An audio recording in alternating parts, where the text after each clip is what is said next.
What is going on, you guys? This is Ultron 2. Welcome back to the Ultron 2 show. Coming out with you live by the power of the internet. Check this out, guys. As you guys can see in the title, we are live. We are live on YouTube. Yes, no mask. So, I don't know if you've been keeping up. I don't know if you've been keeping up with my Instagram in my last YouTube video I did, but I did do a vlog going to Charlie's Collectible Show. If you guys saw my last video, which is an hour long, I did a vlog going to Charlie's Collectible Show. I've been there twice. Also, I did post my Instagram. If y'all didn't see, I did post stuff that I did buy from Charlie's Collectible Show, and I also did meet two of my favorite voice actors, and these were anime voice actors, by the way, so dub voice actors. So this is pretty neat. Just a little brief on that. I did find out about Charlie's Collectible Show probably about a month ago, and honestly, I wish I knew about it sooner, because this place is like 20 minutes from my house, right? And almost every voice actor that I know that I've always idolized or looked up to, or whatever you want to call it, they've all been showing up to this place under my nose, and the place is 20 minutes away from my house, which is crazy. So Charlie's Collectible Show is definitely my new spot to go to, not just to meet famous people, but also to buy and collect collectibles and meet with new vendors and stuff like that, you know. Pretty awesome. So this is basically a face reveal without doing a face reveal, you know what I'm saying? And plus, it's 2025, so I feel like it's time to change things up and start doing some new things. And you guys know that I was one of the main people on YouTube in general, because think about it. All these years that I've been doing YouTube wearing a mask, there was really no one else doing the same thing. Like, I've seen a few YouTubers, only a few, probably like 2 or 3, that wear masks literally in all their videos and literally never showed their face at all. And some people who have worn a mask in their videos but it did eventually show their face, like, they don't really count. You know what I'm saying? Yeah, I see what you're saying, Cam. Also, welcome to the show. Appreciate you for coming out. Also, I did make changes to the setup. As you can see, we got a new mic stand, and we have a new mic, and we also have a new headset. Now, don't get things twisted, guys. Even though I'm not wearing a mask, this is really not a face reveal, because I have not shown my full face. You know what I'm saying? Even when I did my vlog going to Charlie's Collectible Show, I still had the shades on, you know. And honestly, I feel like I'm Casey Neistat. You know what I'm saying? And for those who don't know this, Casey Neistat is probably the #1 biggest YouTuber when it comes to vlogging. And plus, he literally wears sunshades. Like, the dude never takes off his shades. I've seen his face before. He has shown his face without the shades on, but he wears shades all the time. So, new year, new Ultron. I mean, I guess you could say that. So, honestly, now that we're here on stream, and I will save this to the channel, I will not delete the VOD or anything like that. Shoot, the cough is still there. I do want to save this. I do want to save this for the record. And I'll probably even clip this and just put it on my Instagram. But 2025, I have a new mindset when it comes to content creation and also my personal life when it comes to stuff, because I made the same mistake in 2023. I did improve a little bit in 2024, I will say that, but it still wasn't good enough. And I don't want to be that person that when a new year starts, oh, I got a new year resolution. Okay. So, and I definitely don't want to be that guy that spend this entire time fucking off, and then when a new year comes by, then all of a sudden I just want to start doing what I'm supposed to do. No. I want to be that person that stands on business, all right? And honestly, I'm not going to cap, guys. This last month, the last month of December of last month, a handful of stuff in my life that's already happened. Not bad. It's not anything bad or anything like that, but just the unexpected. You know what I'm saying? There were a few tragedies that did happen, not involving my personal life, I would say, but something that I saw on the news or something I saw on social media. Tragic events happen with that, right? Because that is life. But yeah, man, I'm definitely gonna stand on what I say. I'm gonna be better with my decision makings. I'm gonna try my best to stop procrastinating and wasting time on things like that I need to get done, because I restarted my online reselling business last year, but for the past 5 months or 4 months, something like that, I've literally put my business on hiatus because I've had some stuff that came up. I'm not going to say what it is, but financially I had some stuff coming up, so I had to put my side hustle business stuff on hiatus. And now that it's a brand new fresh year, I can definitely continue and pick up where I left off. Definitely will handle my money way better than what I've been doing for the past year. I will work on and make content, make videos that I have promised to make, but I still have not fulfilled those promises. I'm not going to sit down and cap and say, okay, so I'm going to do this and do that and do this and do that and expect it to happen. I'm not expecting to get everything that I want to do out the way by the end of the year. I want to get some things out the way just so I can say, okay, Ultron, I at least got this and that out the way. Even if it's not everything. Hopefully that makes sense to you guys. Andrew Tate influence. Nah, I'm not Andrew Tate. But hey, what's going on, Cam, man? I haven't heard from you in a long time. How's things been, man? Also, I forgot to tell you guys, I got a new headset, by the way.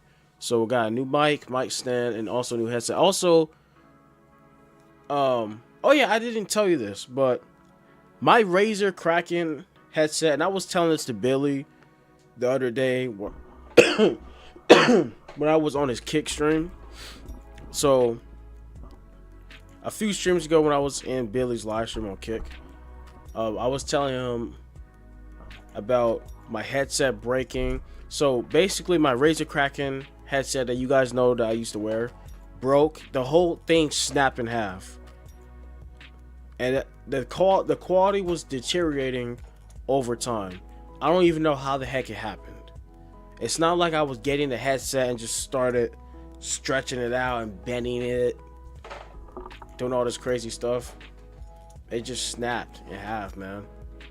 So I've been doing some research. I was thinking of buying another Razer headset, but I was also looking at other brands. And the first thing that came up in the top of my head was SteelSeries. My brother uses SteelSeries. I've always known SteelSeries made good quality stuff, but I've never bought none from them. I know a lot of the boys from FaZe Clan. I'm talking about the OG FaZe, not the new FaZe.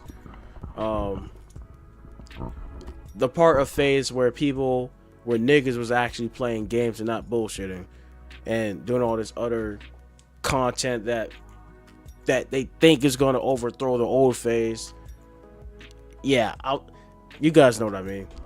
So the OG FaZe, the guys that was actually, so basically anybody that watched FaZe Clan, you guys know I'm a huge FaZe Clan. I got the merch.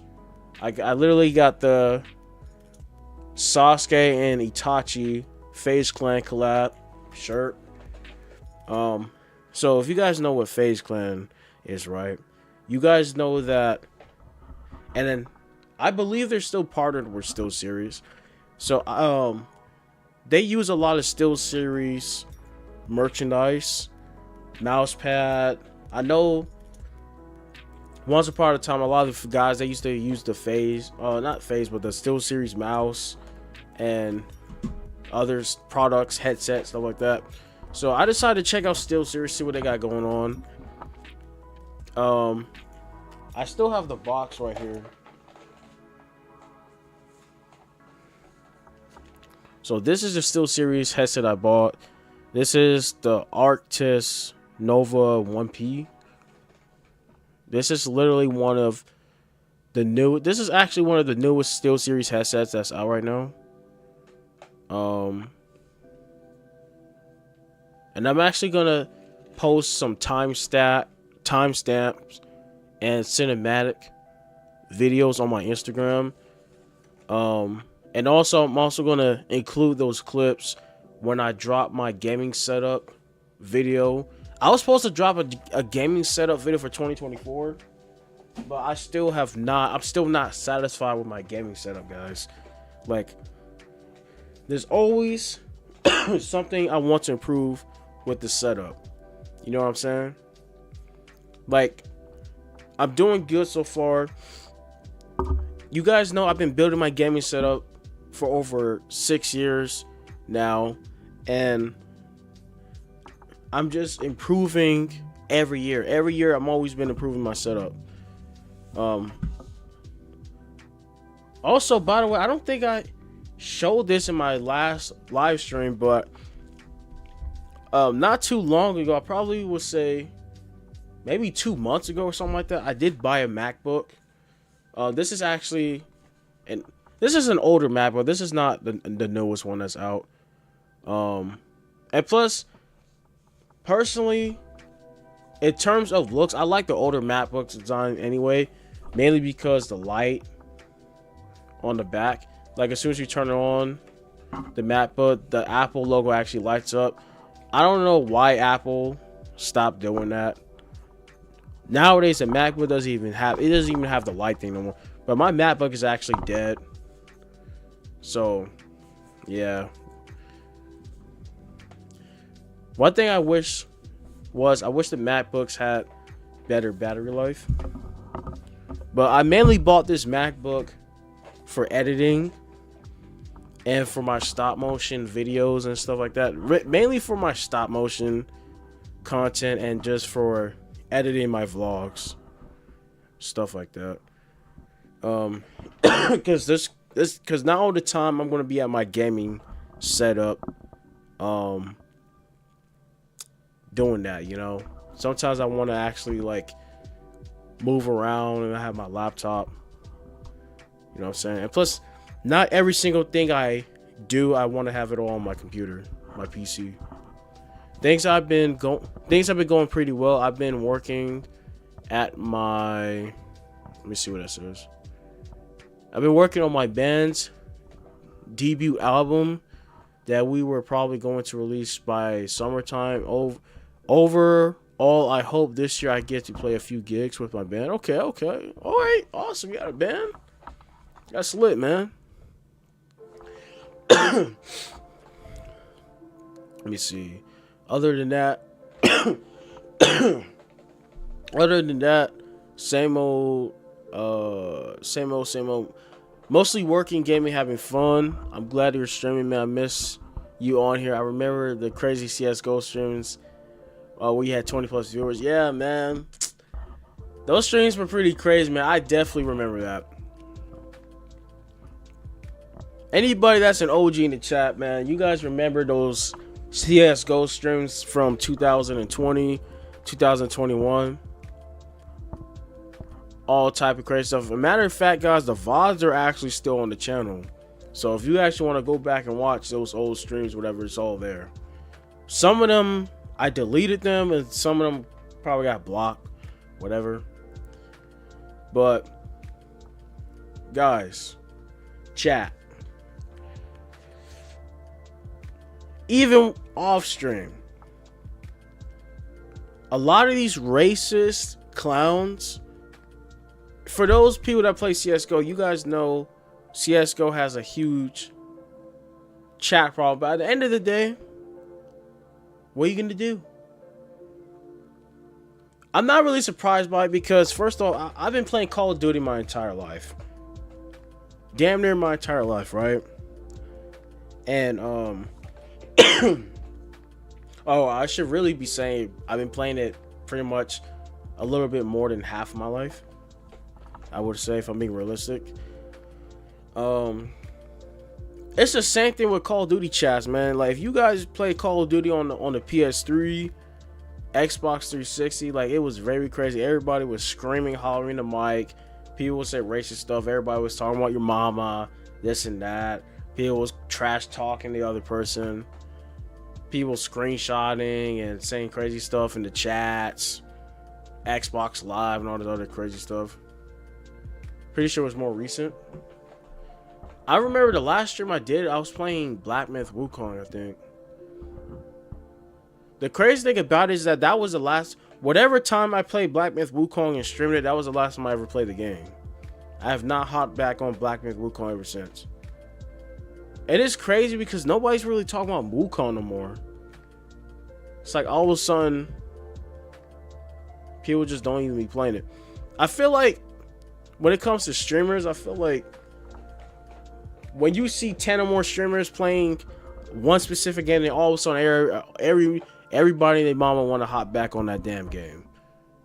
You know what I'm saying? That's what they did with Elden Ring.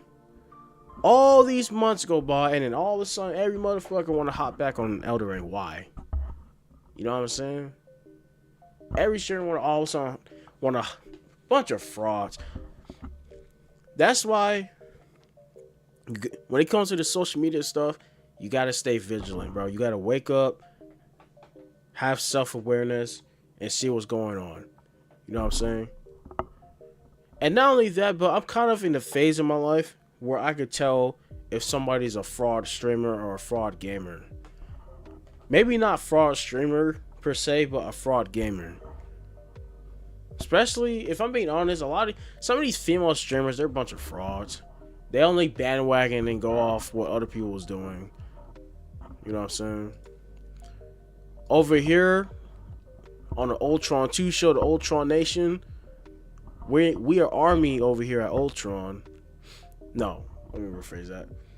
Ultron, if you guys know the Marvel character Ultron is not just one bot. Ultron is an army. Ultron is literally the internet. Ultron is a network system. Okay? And we see through all the BS. We see through all the crap. We're not frauds over here, guys. We actually play games that we actually enjoy playing. We don't bandwagon or go off of hype just because we see this person playing the game. We actually play the game because we want to play it. And to throw some other stuff in it, we can love the game, but also we can also play it because we know it's going to get views into the algorithm, you know. So this year I'm going to definitely take my streaming more seriously, but it's not just about streaming. I also want to get some good clips and just post it on the damn channel, bro. You know what I'm saying?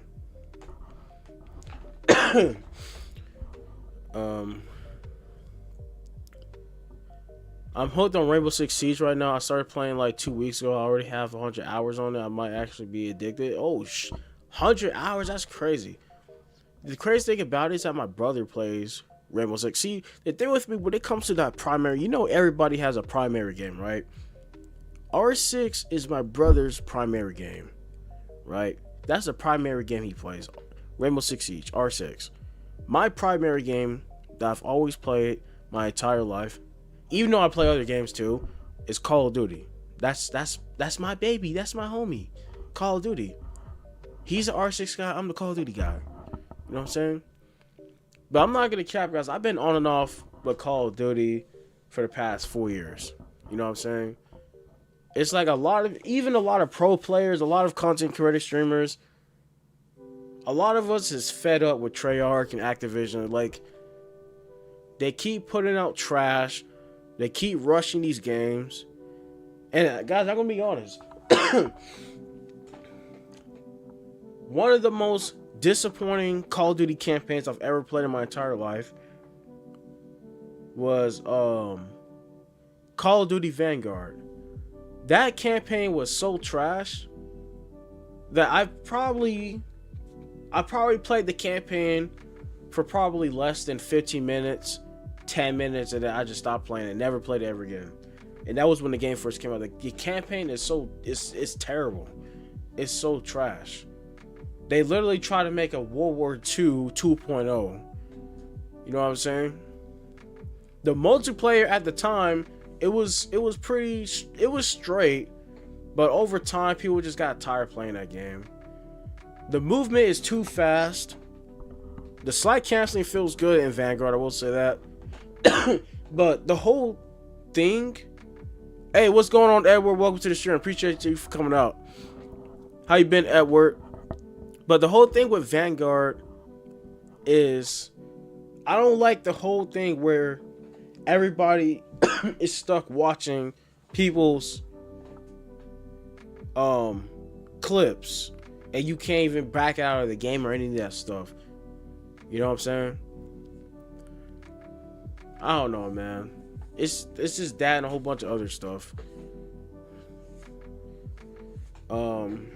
I got tired of Cold War. Cold War had a good campaign. Multiplayer was good for a certain amount of time, but I just got tired playing that game. If I'm being honest with you, I would rather play Modern Warfare 2019 over both of those games. But even with that game, kind of gets old too, because I've been playing, even when Vanguard and Cold War came out, I was still playing Modern Warfare 2019. Like, been playing that game for 4 years straight, man. It's like, there's gonna be a time where you just don't even want to play the same game every goddamn day for 4 years straight, bro. It's like, it just gets tiresome. That's why, me personally, I will never be a pro player. I would rather just be a streamer or content creator and just play the game, or play for money on the side, because I can never do that pro player crap, man, when it comes to that. CS used to be my main game. Don't get me wrong when I say what I'm about to say. I love the game to pieces. I've made so many friendships through it and had so much fun playing it. Yeah, man, same thing with CSGO. You know what I'm saying? CSGO is a good game. I haven't played CSGO in a long time. Matter of fact, I don't know if I told you this, but I've actually sold all my skins in CSGO.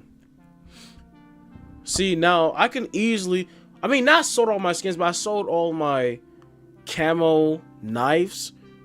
So the Huntsman knives I had, I sold those on CSGO. But I did sell them for a lot of money, though. I will say that. See, the one thing that a lot of people don't talk about when it comes to CSGO is that you could literally make a lot of money from CS:GO if you do it right. You have to do it right, and it all depends on what kind of knives you got, what kind of skins you got, you know. And I've sold those skins for hundreds of dollars, so I made a pretty penny back. But I can easily get those knives. I can easily get those knives right now if I wanted to. Like a Huntsman knife. Like if I wanted to buy one off the market, I could pay like $200-300 for that. Or I could go on, what's that website I use? Farm Skins. And because the certain crate that I use to get the skins, it's like literally one of those crates where majority of the stuff has Huntsman knives, and it has some other weapons in there. But at least with that certain crate, you have a more higher chance of getting a Huntsman knife than if you were to do any other crate. I lost my rank so many times due to scumbag cheaters, so I decided to gonna retire. So yes, time to say, dang man, that's crazy. Guys, I will be right back. I ordered some food. It's at the door right now. I'll be right back, guys. Give me a few minutes.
Alright guys, I am back.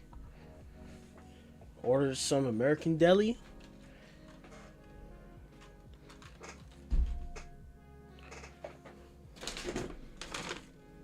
So I will be eating my dinner on stream, but first half of the stream, guys, we're gonna obviously chat and react to some videos and stuff like that. The second half of the stream, we're gonna be playing some Call of Duty Black Ops 2. So immediately when I hop on the game, I'm gonna be playing the campaign.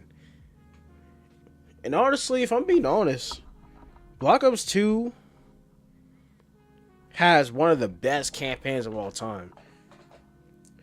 Even though I'm a multiplayer guy, campaign has always been my first thing. Multiplayer is always a secondary to me, because we gotta remember, at the end of the day, Call of Duty is not just about multiplayer and zombies. its first primary thing is the campaign, and it always been that. You know, I feel like we're in a stage of Call of Duty where every nigga worries about Warzone, multiplayer, and divert all the resources towards that, but they don't. But a lot of them, but when it comes down to it, and history shows it with some of these CODs that came out in previous years, we diversify all of that into that, but we don't never talk about the campaign.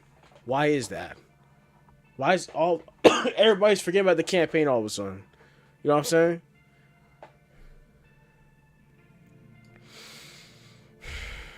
I don't get it. Oh yeah, I already read that. Rainbow Six is my new main game. I'm gonna grind the shit out of that. Awesome. Edward says, been good, just chilling. Okay. Edward, if you're still in stream, let me know if you had found a new job yet. Because I remember we had that talk. You said that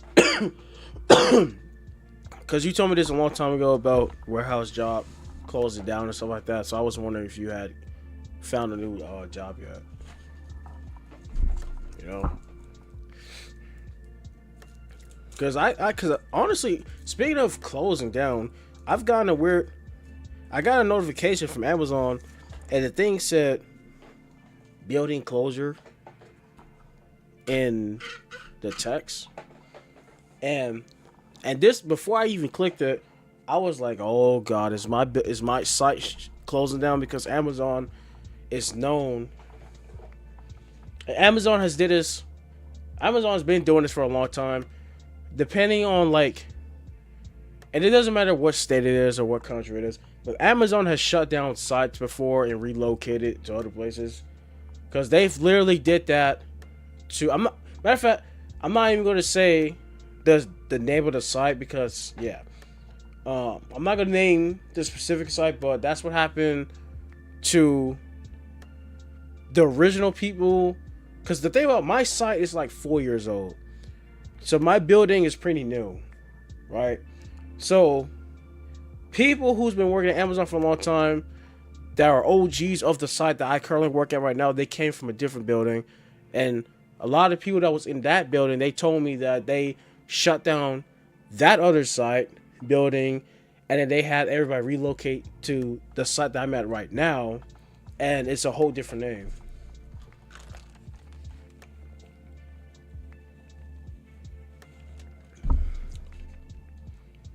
Yeah. that drink is good. 3-punch mix. Also, guys, y'all know I also got another drink. We got some Hype Sauce G Fuel. I'm kind of scared to drink this, and the reason why I say that is because I do not like Hype Sauce. I've tried the powder version of Hype Sauce, wasn't feeling it. I've never drank the canned version of it. Who knows? My opinion might change. And plus, G Fuel has changed formulas and different ingredients in their stuff when it came to a lot of flavors in the past. So who knows? I may like it, may not.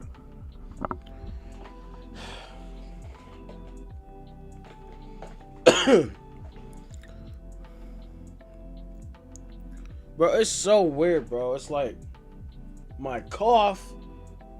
Like weeks ago, I had a cold, had a lot of stuff going on with me, and then I had this cough. And then all day, guys, I kid you not, all day I was not coughing. Then all of a sudden when I get on stream, I'm coughing.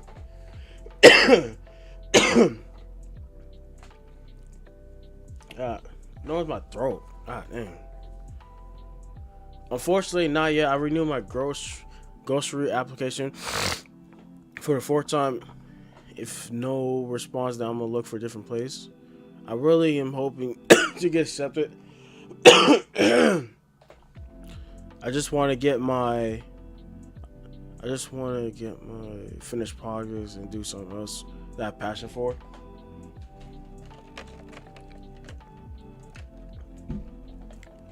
Yeah, I totally get that, man.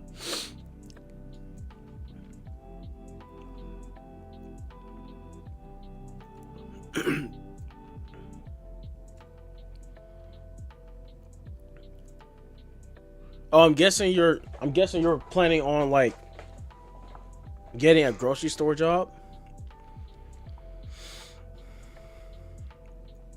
See, the crazy thing about grocery store, I remember when I was a teenager, before I even had a job, I think I said I wouldn't mind working in a grocery store. You know, I think, if I can remember, I think I told myself if I did work in a grocery store, I would definitely would work at Kroger. I definitely would not work at Walmart. I don't know why. I just wouldn't want to work at Walmart. Walmart got too much nonsense going on in the workplace, and then not only that, but Walmart is so paranoid. But at the same time, they have the right to be. But Walmart has, I don't know if you guys been seeing what's been going on in the news, but Walmart is literally, they're taking security and security cameras to a whole nother level. Walmart is doing an experiment with the cameras, right? And what I mean by cameras, they want Walmart associates to be like the police with the body cams. They want Walmart associates to walk around with body cameras. And when I saw this post on YouTube, I'm like, that's some BS. Check this out. They say, oh, the cameras, they're only there to capture incidents just in case if somebody does this or if they steal out the store, that it's all on camera. No. Those cameras are on their shirts to see what you're doing, because a lot of Walmart associates, and I've seen the stories, and I've known people in real life that used to work at Walmart. A lot of people, and it's very crazy. And I've been seeing this on the news, I feel like every few months, and it's from Walmart. A Walmart associate has stolen $10,000. This Walmart associate stole $15,000. This Walmart associate stole $50,000, $1,000 out of the register, and it's always a cashier. Walmart's own associates be stealing from their own company. They want to sit there and talk about the body cameras are there to see they're there to potentially capture somebody stealing out of the store, or if the argument or something goes down with a customer, then it's all captured, right? That doesn't make no sense. This is, as far as I know, this has never been done in history. Never. There has not been no other store that has their associates wearing body cameras, and in a grocery store. We're at a point where motherfuckers can't even go in the store and buy toothpaste. They got a glass display lock in the aisle. I used to be the person I used to go to Walmart all the time. I haven't been to Walmart in years, which is crazy. Nowadays, don't get me wrong, I go out every once in a while, but other than that, I just go to work and come home. That's why. It's very, very crazy. Motherfuckers can't even go in the store and buy toothpaste without having a lock. And you want those crazy? They got security cameras in the aisle where you buy deodorant, cologne. I'm surprised. Well, they probably got them in the toy section too. The gaming aisle, they definitely got cameras over there. They're probably gonna have cameras where you buy Funko Pops, because Funko Pops have its own little section. Very, very crazy stuff, man. Let me see. Alright, guys, I'm gonna get through your comments in 1 second. Ultron. Remember when I told you about a gaming chair that I purchased from Paracon? Yeah, I think so. I want to pay my voice actors and not use any AI voices on like Leo and Danga Productions' recent vid. Oh, so they use AI voices? I'm gonna have to check that out. You see? Oh, Jesus Christ, bro. I've literally set this to a handful of people in the past, bro. AI has come to a point where voice actors and artists may be in trouble. They might be in trouble. Real talk. Also, speaking of voice actors, guys, I have some news to say. So, to all my stop motion animators, this is a big deal for me.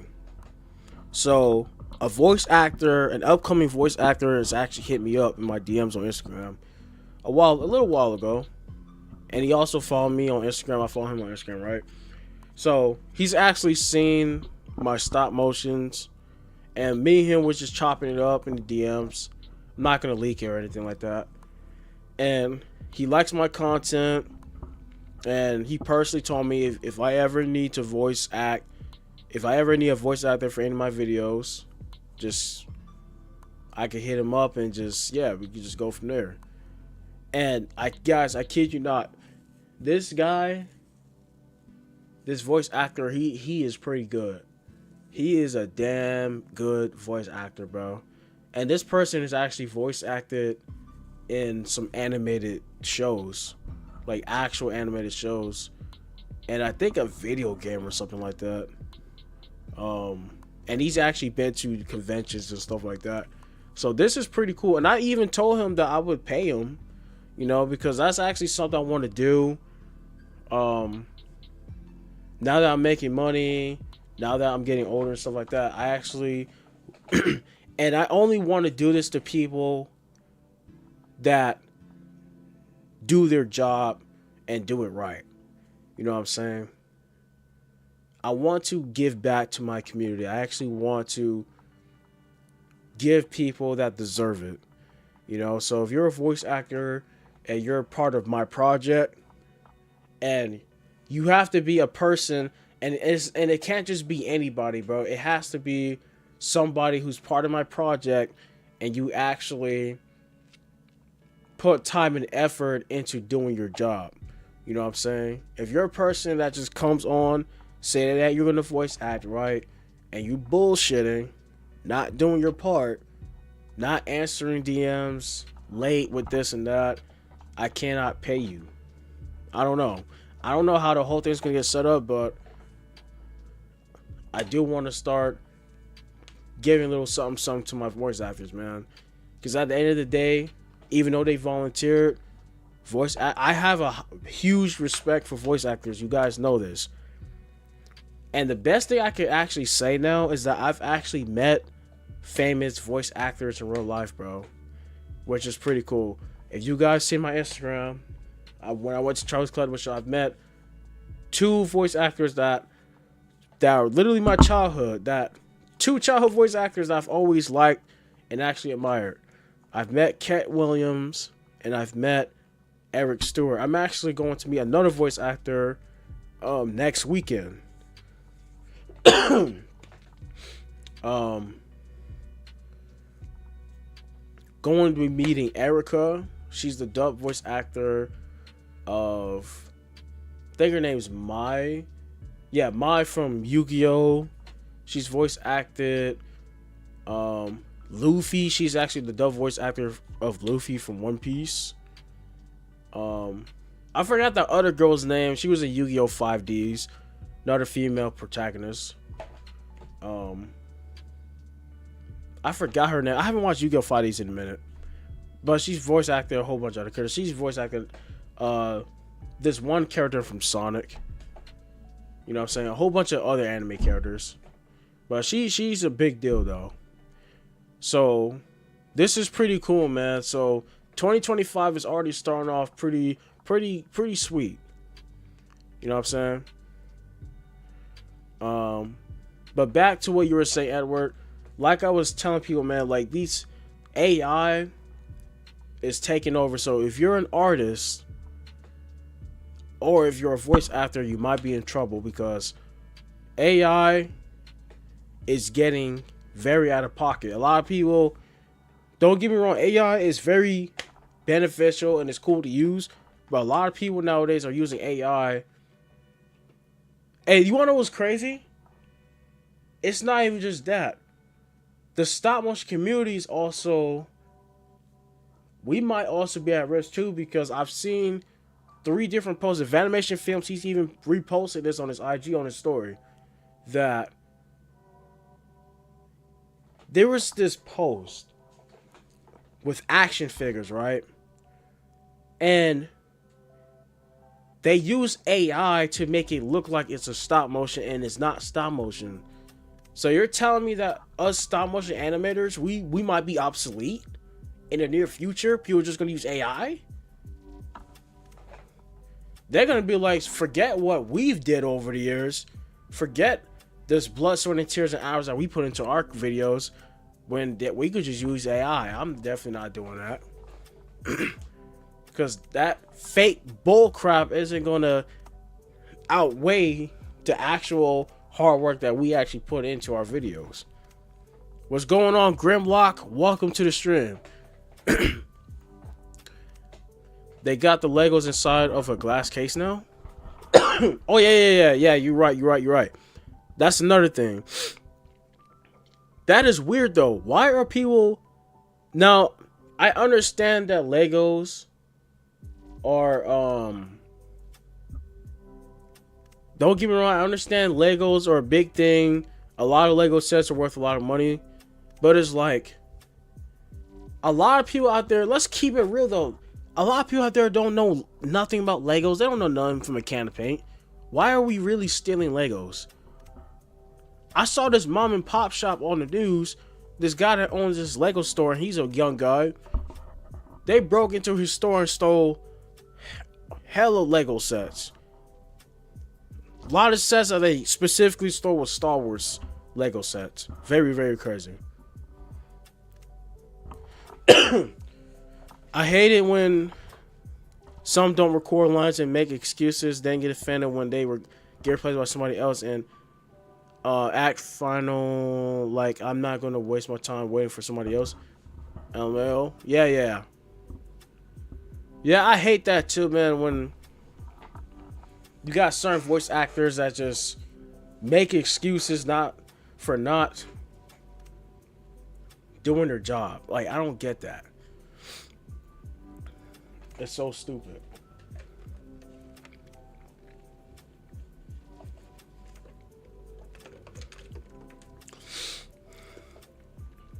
That's why I said, when it comes to this voice actor stuff, bro, I only want to bring people well, not bring, but pay people that I know is serious about this voice acting thing, bro. Because you guys, now, if you've been keeping up with my IG, right? I know my stop motion animators, you guys are probably gonna be the main ones to see this, right? But you guys, Edward, you probably saw it. You remember Cedar? I think it's, what's his name? Cedar Production. I remember we had a talk on Instagram. I remember we DM. I was telling you about that on Instagram. Cedar Wall, I think it was Cedar Wall Productions or something like that. But he's a Star Wars fan, right? I actually had him voice act for a stop motion that I did a while back, right? It was a Star Wars stop motion I did last year. And I had worked on that video for 3 months straight. Me and him, we was on good terms, right? Me and him never had a falling out, right? Also, guys, make sure to like the stream, like the stream up. If you're enjoying the content, feel free to subscribe and hit the notification button to get notified of all of my posts and uploads. Also, if you guys haven't seen it, I did drop a YouTube video a while back, me going to Charlie's Collectible Show. It's an hour-long vlog video. This vlog is definitely different than any other thing I've ever posted on my YouTube channel. So if y'all want to check that out, feel free to do so whenever you get time, because that's like an hour-long vlog. So yeah, man. So with Cedar, like me and him, we didn't have no bad blood, no beef, none of that stuff. And then all of a sudden one day, so you guys know I'm filming. For those who, like I said, this is for my stop-motion animators or just anybody that has been paying attention to my channel and stuff. You guys know for a while I've been talking about Marvel and DC Worlds Between Collide, which is my biggest stop-motion project that I'm doing right now. Right, I'm nowhere near finished with the project. That's why I've been keeping my mouth shut about details and spoilers and all the extra stuff. Because the thing about me, I want to treat this stop-motion project different than anything else I've ever posted, or what everybody else is doing. Everybody else that talk about stop-motion or a movie trailer, they literally spoil everything about it before it even comes out. I'm not trying to do that. I'll tell you guys things here and there. I already dropped a trailer, so I'm not dropping another trailer on it. And I'm just gonna stay silent. And matter of fact, I don't have a New Year's resolution, but I did tell myself this though. In 2025, for 2025 this year, not just for content creation, I would say, but mainly with my personal life when it comes to like making money, self-improvement, stuff like that. I'm just gonna stay silent with a lot of stuff, because if you tell people your goals and plans, they're gonna have something to say, and a lot of people don't want to see you win in life. So you gotta keep your mouth shut. Especially when it comes to coworkers, never tell your coworkers your aspirations, dreams, and all that extra stuff. Self-explanatory shit. So the whole thing with Cedar Wall, he knows he's a good voice actor, right? And he even said, hey, if you ever need me for another video, hit me up, right? So he was supposed to voice act, I don't even remember what character I had him voice act, but he was voice acting a character. I think I told him to voice act for 2 characters, right? He was originally going to voice act for Doctor Strange and another character I have in my stop motion. He didn't send in no lines. I kid you not. It's so weird. He kept making all these false promises, and then one day when I hit him up about the lines and stuff, he just blocked me. And it's not like I was nagging him. Like, I've literally gave this guy days after days after days of just not sending in nothing in, right? And then he just blocked me out of nowhere, like, was some weird ass shit, bro. Didn't make no sense. Hey, Cam, appreciate you for the $1 donation. Thank you, brother. I appreciate it. W Stream. You guys know. W Stream. I appreciate that, man. Thank you for that $1 dono. Also, for anybody in chat, all donos goes towards the stream, goes towards gear and all that extra stuff. Anybody that's ever donated money in the chat, all money goes towards the stream, gear and stuff like that. So even the $1 helps. I definitely appreciate the $1, Cam. Even though you didn't have to donate, I do appreciate it. I appreciate everybody that's in the stream right now. We actually are having a good talk now. This is a good talk. Oh shoot, I did not see you there. Jack, welcome to the stream. Jack Burb, welcome to the stream. If you're still here, thank you for coming out to the stream. Just join Legos or Fire. Legos or Fire. The thing about me is that see chat, the thing that's weird is that I don't hate Legos. I think Legos are cool, but I just can never get into building them. You know what I'm saying? You know what I build right now? I build Gundam model kits. I would rather build that than Legos. For a lot of reasons. For one, Gundam is one of my favorite animes of all time. Matter of fact, guys, for the past week, I've been watching Gundam very heavily. You know, I literally just started watching Gundam Seed on Netflix. What episode am I on right now? Oh yeah, my remote is all the way on the bed. I'm on episode 39, I think. So I've been watching Gundam Seed lately, and I freaking love that show. So, and I've always had this. So if someone were to ask me what's my favorite Gundam show, so the thing with Gundam is that there's so many Gundam anime shows. There's so many Gundam anime shows, right? Because Gundam has been out since 1977 or 1978 or something like that. So,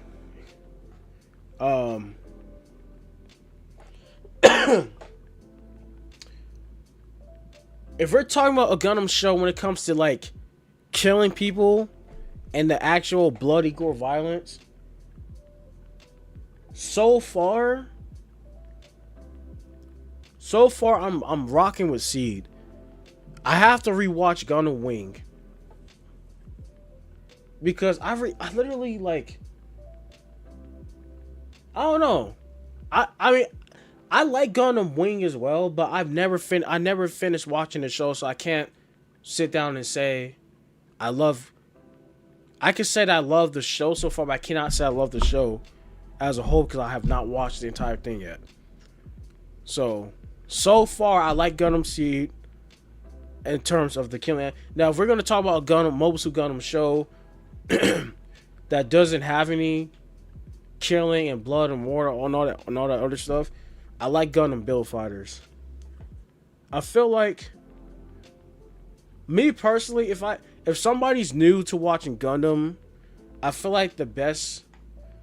Now, if you want to watch the original Gundam show, you could do that.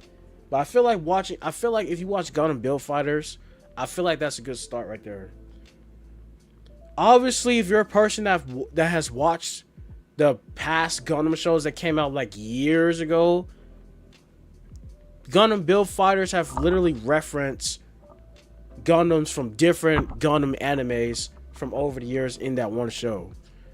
And the cool thing about Gundam Build Fighters, the way the show is made is basically like real life.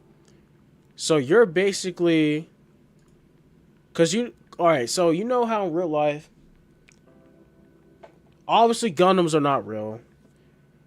We go into a Gundam shop, we see a kit, we like it, we build it, we customize it, and we do whatever else that we do with the Gundam kit. It's basically the same thing in the anime, except they do battle, but they're like in simulators instead of being in an actual mobile suit, fighting in a war, killing other races or beings or other colonies and blowing up people and all this other stuff. Politics shit. Right? So the infrastructure of Gundam is pretty amazing.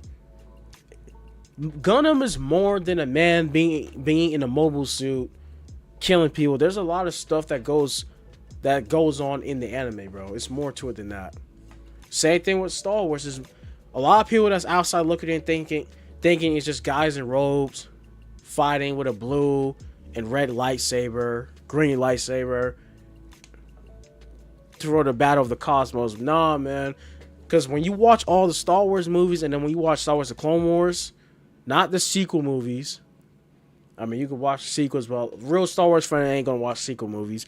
If you watch the original ones that George Lucas made, plus Star Wars Clone Wars, that's all you need to watch when it comes to the Star Wars shit. And the 2003 miniseries, that's all you need to watch. Because when you watch Clone Wars, it talks a lot because the Star Wars: The Clone Wars is canon to all the movies. So everything that's happened in the Clone Wars is canon to the movies, right?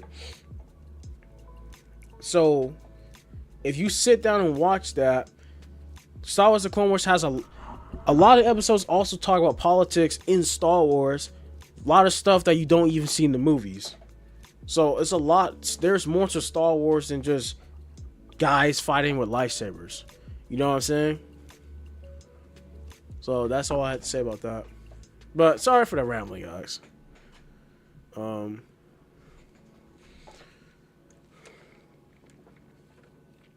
Yeah, I remember that incident. Very weird decision he did. Yeah, he is weird, bro. And then when I try to contact the bastard on my Obey Ultron 2, which is my gaming Instagram account, I haven't been on that in a long time. When I tried contacting him from there, he blocked me again. Like, I literally tried to talk to the guy to see what's going on. Like, why did he do what he did? And based off his actions, he told me to fuck off, and he just blocked me based off his actions. So I said, screw it, and I did expose him. And I don't know, man. The whole thing is crazy. And you guys know this, man. I've had too many people, and it's not just me. I've had same thing with other people in the community.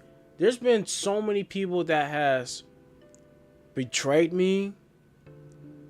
Someone that you call your homie or your friend or your supporter, they just throw you underneath the bus and just betray you without any explanation. Very, very crazy, bro. Very, very crazy stuff.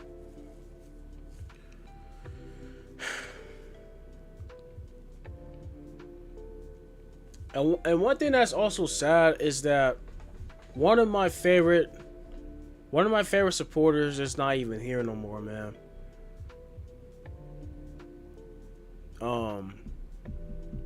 And if you know, you know. And what I mean by him not being here no more, I'm not talking about blocking me or betraying me or anything like that. No. He was a supporter to the end. I'm talking about him not being alive anymore, right? Shout out to Silver Studios, as you guys know. You know, he's been a supporter of the channel for a long time. He was a fellow stop motion animator, and I even did a video about him on my channel a while back. You know what I'm saying? And it's very tragic what happened to him, man. It's like, and I was wondering why he had disappeared for like years, and I just haven't heard from him. And I did and eventually find out why. You know, he passed away from COVID. So yeah. And the thing that's very fucked up is that I found out about his death years later, you know? So I tell people all the time, bro, live life to the fullest, because you never know when it can end, bro. You know what I'm saying? That's why all this, another thing, the way how I'm seeing the world is, all this, the thing that a lot of people is talking about right now is Donald Trump and all this other politic bullshit, is that at the end of the day, bro, people need to wake up, bro. Donald Trump cannot save you. Donald Trump, matter of fact, it's not even just Trump. A lot of these politics, they don't give no F's about the American people. They don't care about you. They don't know us from a damn can of paint. What the hell does Donald Trump know? And I don't want to, not to get into politics, guys, but I'm just keeping it real. Anybody that knows me in real life, I like to keep, I'm a very understanding person. I like to keep stuff real. You know what I'm saying? I don't sugarcoat. I tell you what you need to hear, not want to hear. You know what I'm saying? All that soft, if you're a soft, idealistic person, you might as well unsubscribe and leave the chat, because we don't do that soft shit here. We gotta keep it real. Donald Trump isn't gonna save you. You know what I'm saying? What the hell does a rich white man that's never struggled in his life know what he's going to do for American people? Same thing with black people, right? all these black people that voted, all these Negroes that voted for Trump, saying that he's going to do this, do that, whoop, whoop, whoop, whoop. What does a white man that's never struggled and been poor a day in his life, what does he know about struggle? What does he know about pressure? Huh? What does he know? Oh, he knows how to be a criminal, though. He knows how to be a felon. In the back of his head, he could stereotype. He'd be like, well, one thing I do gotta come with all these Negroes is that I'm a felon, just like a lot of them. I've been to jail, or I've got my face stamped on mugshot, this and that. Crazy stuff, right? My advice to people for 2025 is lock in. Wake up and grind. And I've told my people the same thing, bro. I'm going to keep my mouth shut when it comes to my goals and aspirations. You know what I'm saying? Never tell. And sometimes it be your own family that don't even want to see you win, bro. It's like... And honestly, I wish I did this years ago. Not saying that my family is doing that or anything like that, but I'm just saying, for those people that are in that situation, it's like, I would rather move in silence. And honestly, I'm not gonna lie, dude. I do respect a lot of those people on social media that disappear for a long time, and then when they come back, they're a whole different person. They have a different sense of reality. They have a different mindset. They look better. They're financially better. You know what I'm saying? Everything is just different, man. Me personally, I don't know how people do it, man. I can never. Well, I don't want to say never, but I can't really see myself just disappearing off of social media for an entire year and then just come back like nothing happened. It's like, nah. Because at that point, it's like, because the thing that's going to be in the back of my head is like, is anybody going to care? Is anybody even going to watch my content? It's like, I'm consistent. Don't get me wrong, there's times where I don't post anything, but I'm not crazy enough to just take a year off and just fuck off and just not keep you guys updated with anything. You got people out there that deactivate their not YouTube, but TikTok, Twitter, Kick, account, Instagram, all that stuff. Is like, nah, I ain't doing all that.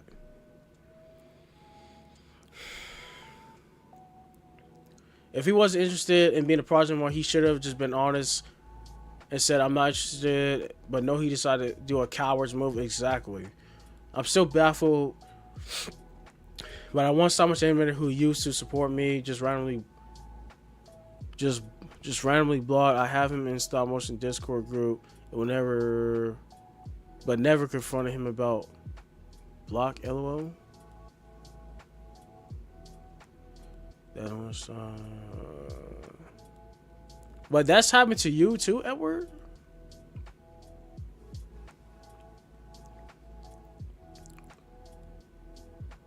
I remember a long time ago, I've had viewers in my chat tell me that I should make a Discord, but I don't know.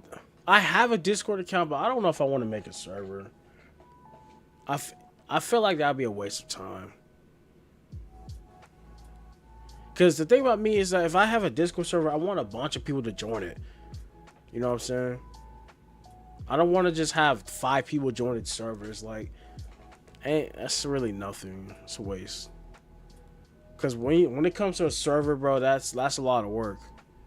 Running an entire Discord server. That describes half of my projects, Violent Glory, huh? Exactly, never trusted these big higher-ups. Yeah, man. At the end of the day, bro, there's a lot of people out there that don't even worry about the politics. There's a lot of people out there that live their life like nothing's happening. Don't get me wrong. I'm not saying that nothing would benefit in a good way if you voted for this person in office or that person. But it's like everything in this world is a scam, bro.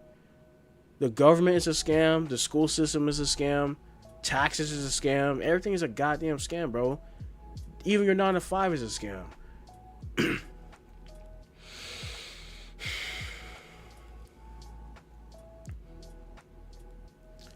It's crazy. I literally work for the biggest corporation job in the world, and people are still not satisfied with their job, particularly when it comes to the pay part. You know what I'm saying? Because Amazon, that, like, oh Jesus Christ, man, it's like within the last month, it's just been very crazy in this country. We've had 3 plane crashes in 1 week. We've had businesses shut down. We've had all these Amazons across the United States. People are having strikes. People are quitting their job. A lot of these drivers are walking off. It's just a bunch of dumb shit going on. All this monkeying around. Motherfuckers playing hopscotch. It's like a domino effect. This over here's fucking up. So it's a domino effect. And the thing about Amazon is that in my site has had rules implemented, and it didn't originally come from my site. A lot of nonsense that happened in my site with new rules saying that you have to do this, wear that. And they're like basically like safety crap, like safety things implemented in the building, saying that we have to wear this, wear that, wear this, wear that. You can't do this, can't do that. That was never a problem before. And the thing about me, I have good self-awareness, and I know people at Amazon. So it's like I've been working at Amazon since November 2022, right? So I've done seen it all, and plus I hear things. And I remember a manager was saying, so because this and that happened at a different site, and possibly this happened in a whole nother state, different site, a different Amazon building, and like I said, it's a domino effect. So because they fucked up over here, that we all have to suffer. Every building is slowly, and it's gonna take time too. Every building has to adjust to these new regulations.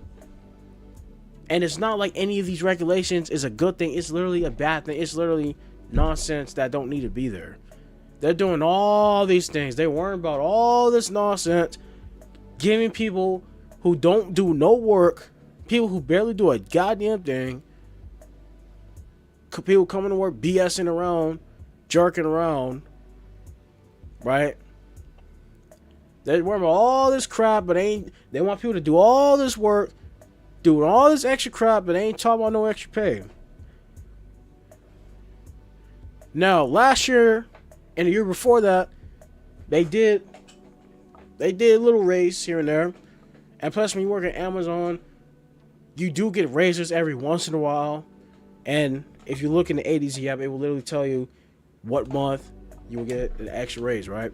I've gotten so many raises at Amazon, but it's like little raises, not like it's like $5, $10 raises or anything like that. You know, a lot of people that I've talked to, a lot of people say that starting off, Amazon should really pay like $22 or $25 an hour, something like that. You know what I'm saying?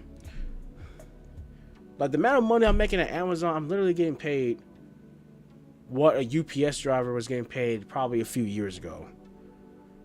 But UPS drivers nowadays, they got another pay raise because of the whole union thing. A lot of these guys that's complaining about Amazon not paying their drivers this amount of money, why don't y'all go work for UPS? UPS is unionized, and they get paid way more than FedEx and Amazon drivers. You know what I'm saying? However, I will say this, that's not fixing the problem. That's just deflecting from the problem. You know what I'm saying? I would never do a Discord server, completely impossible. Bro, I hate it when people just disappear out of nowhere. I've been talking to this person online for 2 years. And about a month ago, He deleted his Discord and all his socials. There's literally no signs of him. I just went, Jesus Christ. That is crazy. Very, very crazy. I doesn't mean that I would feel bad to stop responding if my users, if I vanish for a year or two. Yeah. Yeah, man, the whole thing is just very, very crazy. Very, very crazy.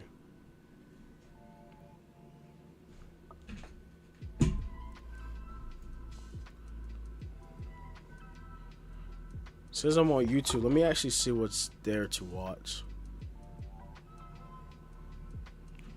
Let me see.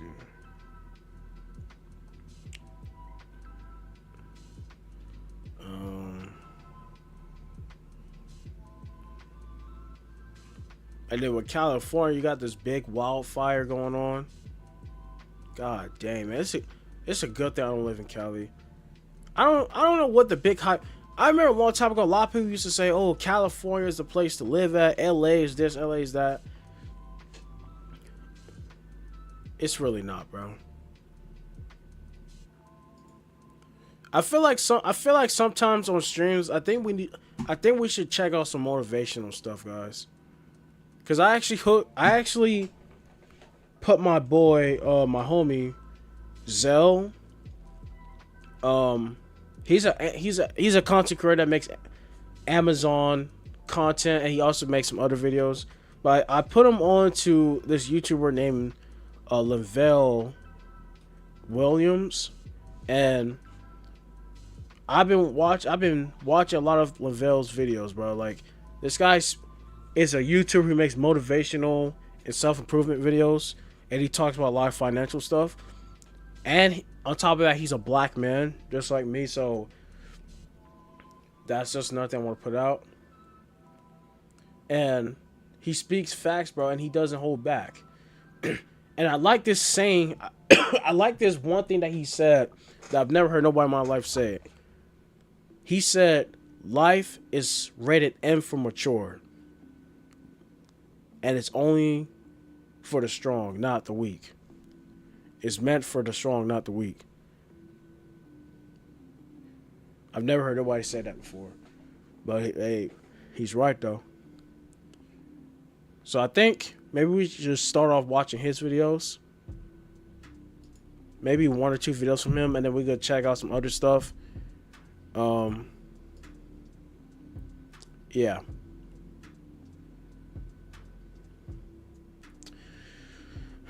Let me see. I dreamed on living in Cali, then I see really expensive, high crime traffic. No thanks, useless. I have. Oh, just goes on. Yeah, man. That's all. Now I'm sure there's some parts of Cali that's probably a good place to live at, but it's like California's. I don't know if you ever heard of those all those DMCA's and all these other and all. California is definitely a place you don't want to live at. Not just because of crime rate and expenses, but also because of their laws. California is known for having garbage laws and all this other monkey shit. Like, California has laws that I've never ever seen implemented in no other state. Like, they're very translucent with their laws. Like, I don't know, man.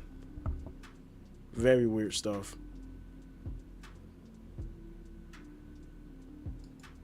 Even their FDA stuff with their food. Like, you know how they be like, this causes cancer, this chemical could potentially cause you cancer or whatever, all this other stuff. Yeah.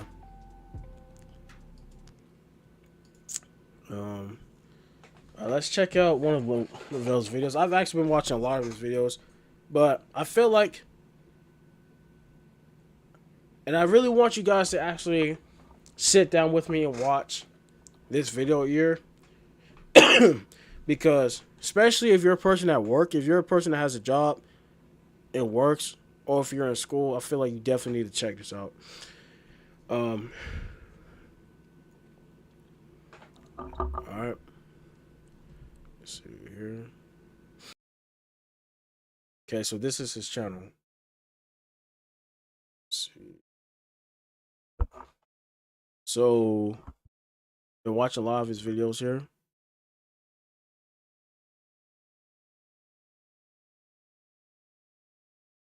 So, one video that definitely took my interest that I did watch this week was this: work 80 hours a week or stay broke. Life is rated M for mature. And honestly, when I was watching that video, that really hit. That really hit, bro. Guy was speaking a lot of facts, man. Me personally, I would never work 80 hours a week. Hell no, that's crazy. See, people that really work 80 hours a week on a regular basis is truck drivers. You know what I'm saying? I don't know any, because majority of jobs that you just walk into, you can only work like 60 hours. So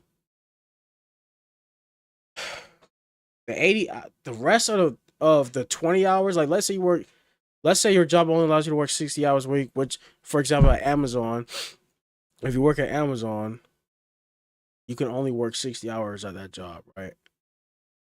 Same thing with my last job. You can only work 60 hours. That's all the hours that they can allow you to work. And plus, there's literally a law. There's some type of law out there which says something about, oh, legally at this type of job, whatever, they can only legally allow you to work 60 hours, or legally have you come in and work extra hours because of mandatory extra time. Because some jobs besides Amazon, there's other jobs out there that have MET. Let's see, what's the video we could check on stream? Even though I already seen it. Let's see.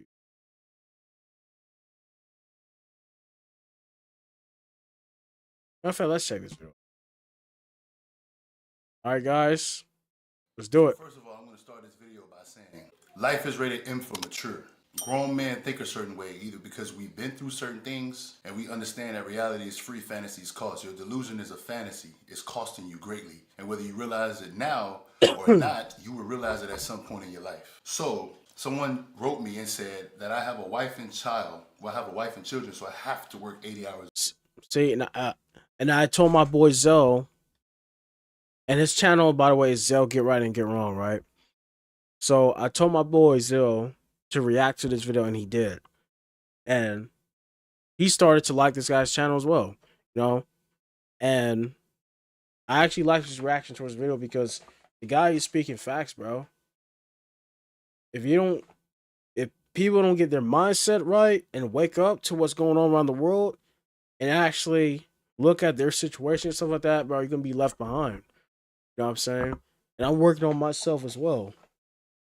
So this year, I'm gonna actually speak on what I talk about, for sure. And matter of fact, I'm not gonna be that guy that's gonna be like, "Oh, I'll save it for next week. Oh, I'll do it next month. Oh, I'll do it 6 months from now." No. I'm doing that literally right now. I'm the type. Now that I actually sat down, self-reflected, do it right now. You know what I'm saying? That's the mindset everybody needs to have, man. A week. The mindset is whether you have a child, children, wife, or not, you could be single. You work to get ahead. You will always be behind in life if you don't work to get ahead in life. Nobody can foresee the future. This is why when things like COVID happened, everybody was suffering. You really was suffering prior to COVID because you didn't put yourself in a position to be basically resistant to anything that could hold you back. You didn't have money saved up before COVID. You didn't have money saved up before inflation. I say this all the time from my experience. People are broke today. We was broke 30, 40, 50 years ago. Why? Because mom and daddy, grandma and grandpa didn't have their financial situation in order. Now, although they did the best that they could with what they had, we're not in that time. You work now. Imagine as a 20-year-old, you put in 80 hours a week, you save up that capital to then go and start a business or do something online. Money being made online is the future. It's a statistic saying that by the year 2040, 90 to 95% of everything will be transactional online. Everything will be online. If you don't see that, you're not paying attention. Maybe you're living under a rock. But when you respond to me with emojis, it's either you're a child I'm hoping you're a child and you're young, because at that point, I will give you the benefit of the doubt. You can go through life as you so please. You still have a lot to learn and a lot of growing up to do. But if you are a grown man and you responding to me with emoji, that's letting me know you are responding with emotion. And we're grown men. We're talking about life. Reality is free. Don't get emotional with something that I'm saying. If it applies to you, I always say this. Everybody's business is out there in the world, whether we have a face on it, whether I know it's you personally or not. Personally, I don't know a lot of people in my comment section, if anybody. So don't be insulted by what I'm saying. If it applies to you, you need to then hold yourself accountable as a grown man and fix your situation, because you put yourself in that situation. It's like I said before, when COVID happened, people wasn't prepared because you never think about the future. You don't know what the future is going to bring. The future don't know you. But in the middle of understanding that, you have to position yourself. What if something happens and the government shuts down again? Do you have money? No, because you're too busy trying to work 8 hours. Some of you trying to not work at all. I've had guys write me saying, oh, you could become a trader and make money from stocks and Forex and all this and that. Majority of the people are going to fail at that because you have no discipline. You lack discipline. If you can't be disciplined with something you don't want to do, you're not going to be disciplined with something you like to do. You'll be nonchalant about it, like how people are with life, and life come back and smack them in the face. Listen, don't get emotional. We speak grown man talk here. You understand what I'm saying? This is me saying, based on what I've been through and what a lot of men are going through, look in the comment section. Look down there. There's a lot of people that's older than me that's saying the same thing I'm saying, because at some point in time, you grow up and you become a man. Life is really in for mature. Don't be emotional. See, guys, the man is speaking facts, man. Life is ready and for mature. And see,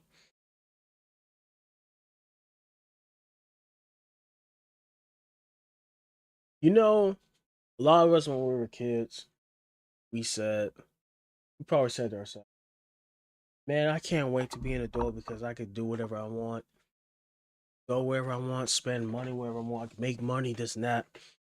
But it's like, if you think about it, bro, to a certain extent, being an adult sucks, bro.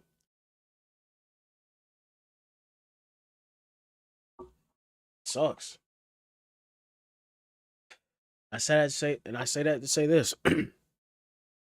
When you was a kid, bro, you didn't have to worry about paying bills. You didn't have to worry about money and all this other stuff, responsibility. Now it's like whole different story, bro.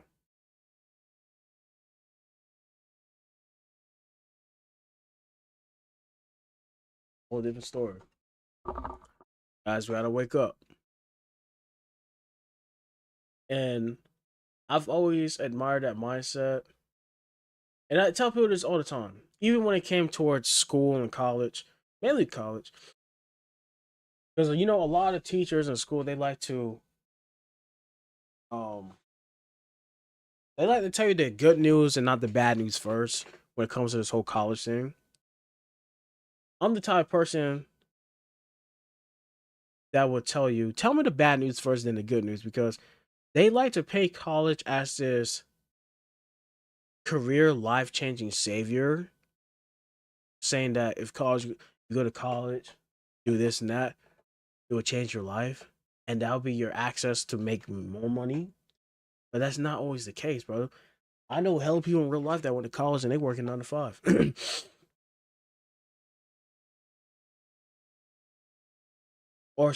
or not really. Well, majority of people in the United States work 9 to 5. Maybe I shouldn't say 9 to 5. That are working like at a 9 to 5 that's not really paying much money.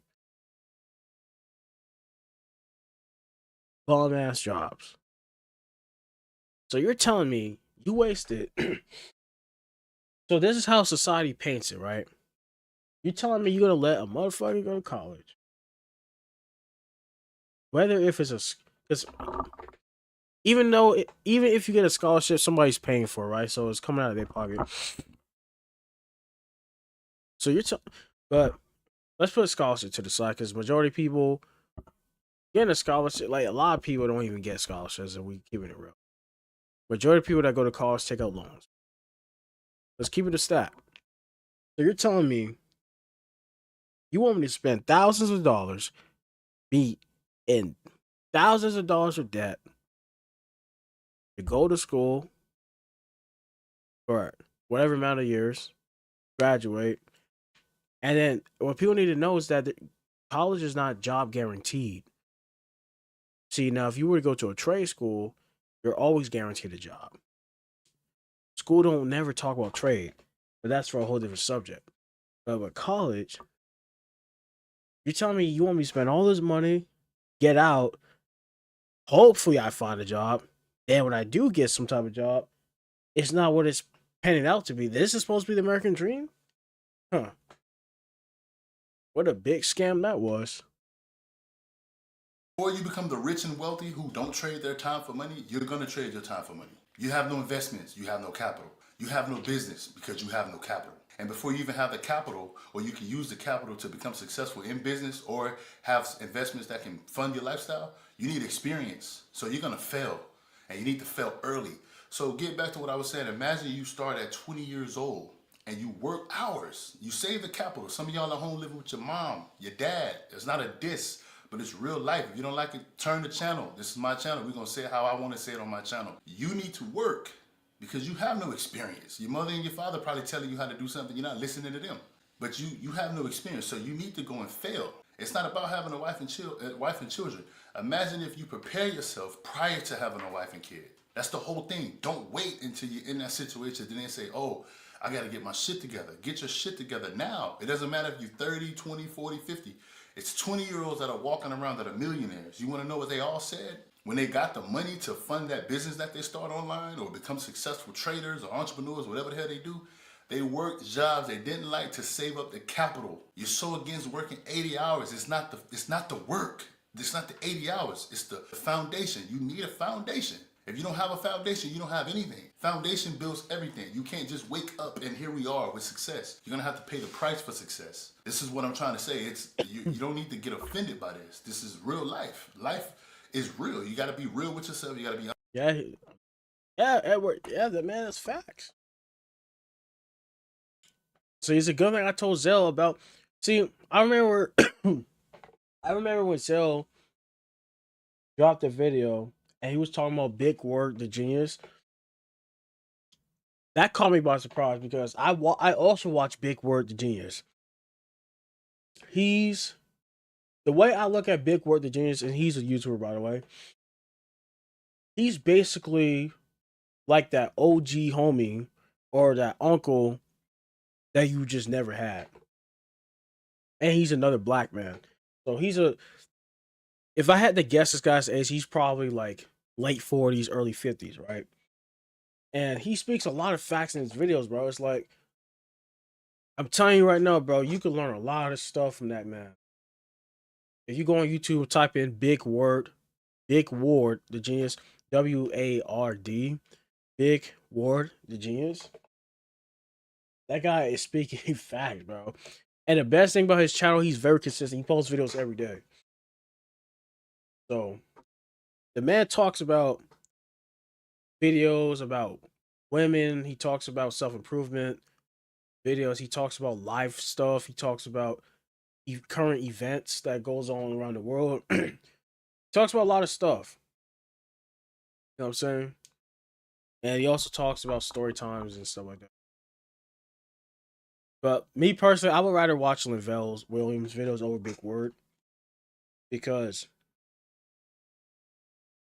first off, the way both of them talk, Big Word, the genius, like he talks, I feel like he takes a little bit too long to get to the point of what he's trying to say.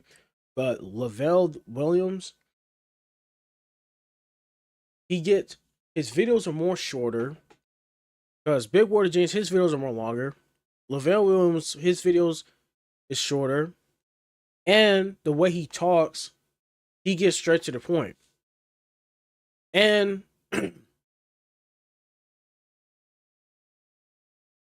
I feel like I connect more with Lavelle more than Big Ward, if that makes sense. You know? Be honest with yourself. If you have no capital, this is not about women. Okay, a lot of people think it's all about women. The man's downfall will always be women because y'all too worried about women. And right now, never went to college or university, but at this point, never was, especially being broke right now. See, another tough thing about college right now is the inflation part. That's gonna fuck people over, and people don't even realize it.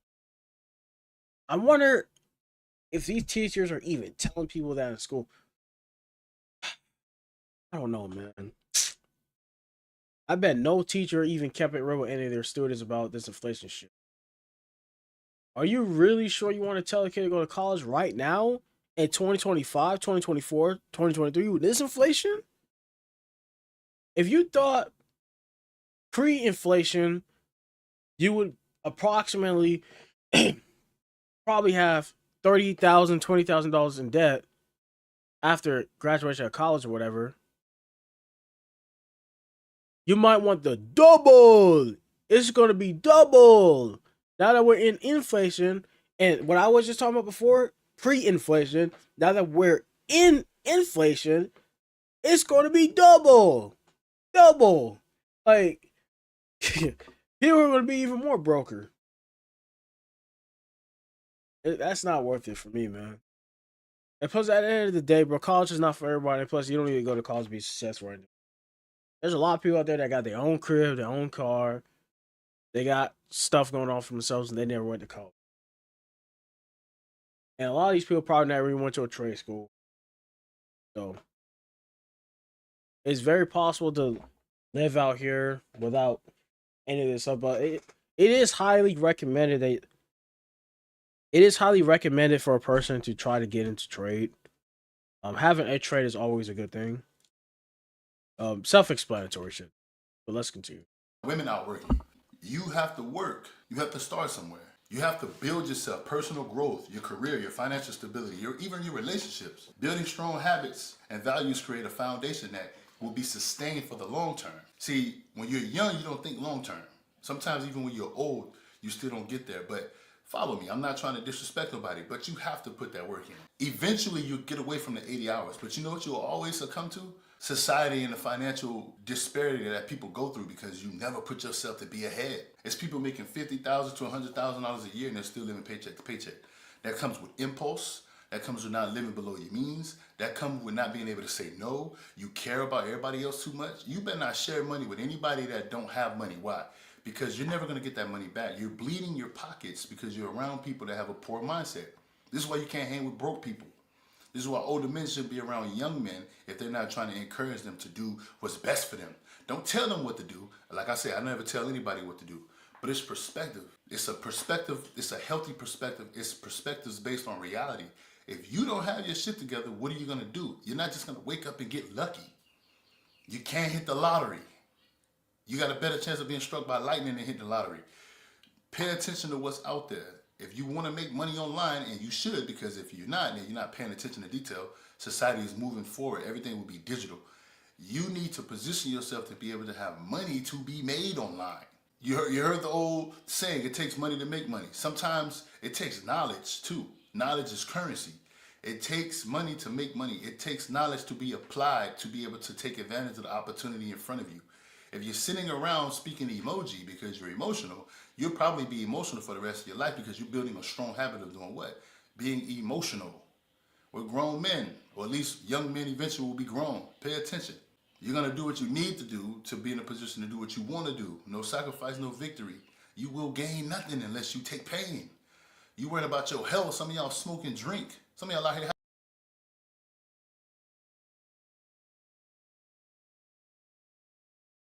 Only people knew that. If only people knew that, bro. And you know, I get tired of people making excuses not to follow their passion or dreams in life. Don't get me wrong. I'm not saying that it will be easy. I'm not saying that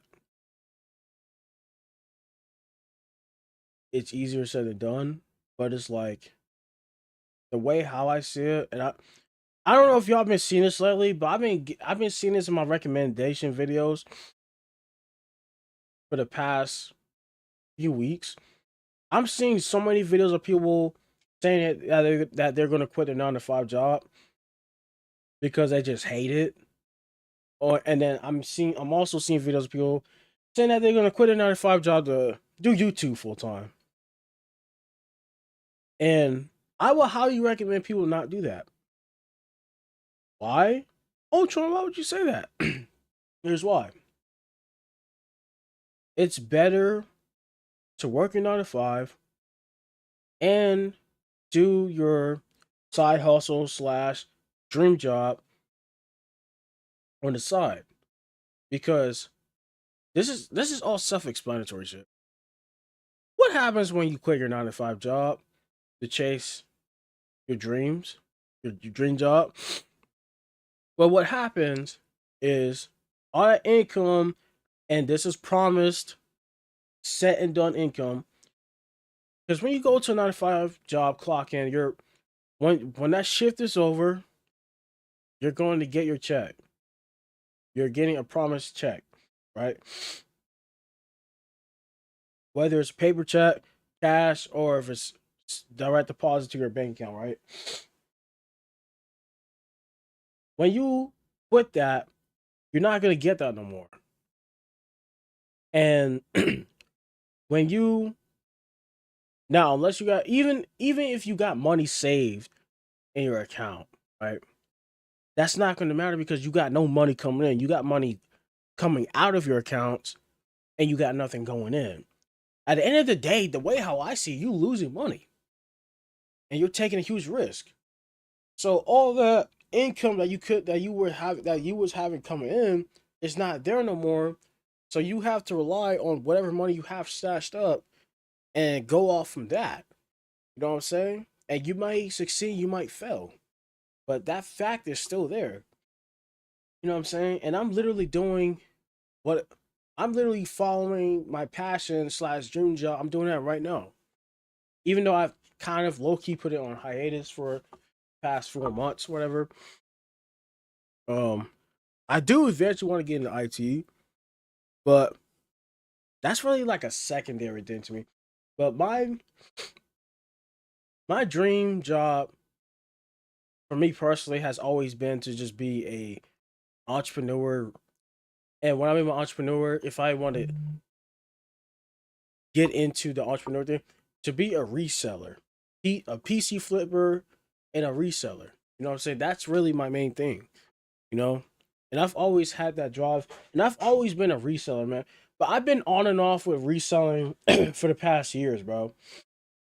Um, you know what I'm saying? And lately, I have been looking into drop shipping to see what that's about. Because I definitely want to try some new things and see what works out for me. Like, there's so many ways out here to make money. People are just not taking these opportunities, bro. It is 2025. People need to wake up, try new stuff, bro. You only get one life, bro. You only get one life. All these excuses everybody keep making, people bullshitting, people just jerking around. That's not gonna matter, bro.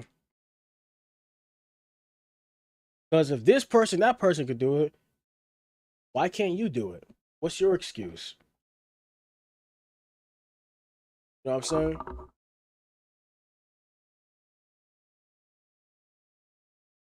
And then you're gonna have and you're gonna have some people say, "Well, I got kids." The dumbest thing I ever heard, bro. That's like one of the stupid things anybody could say. Oh yeah, I got kids, so I can't chase my dreams. I can't do this. Bullshit. There's a lot of people out there that got kids that were still able to chase their dreams. Obviously, if you're going to chase your dreams, you have to be smart about it. You can't just drop everything that you're doing to do that, right? You have to have a plan. You can't just, and all those people out there that saying, like, and one thing I don't like with Andrew Tate,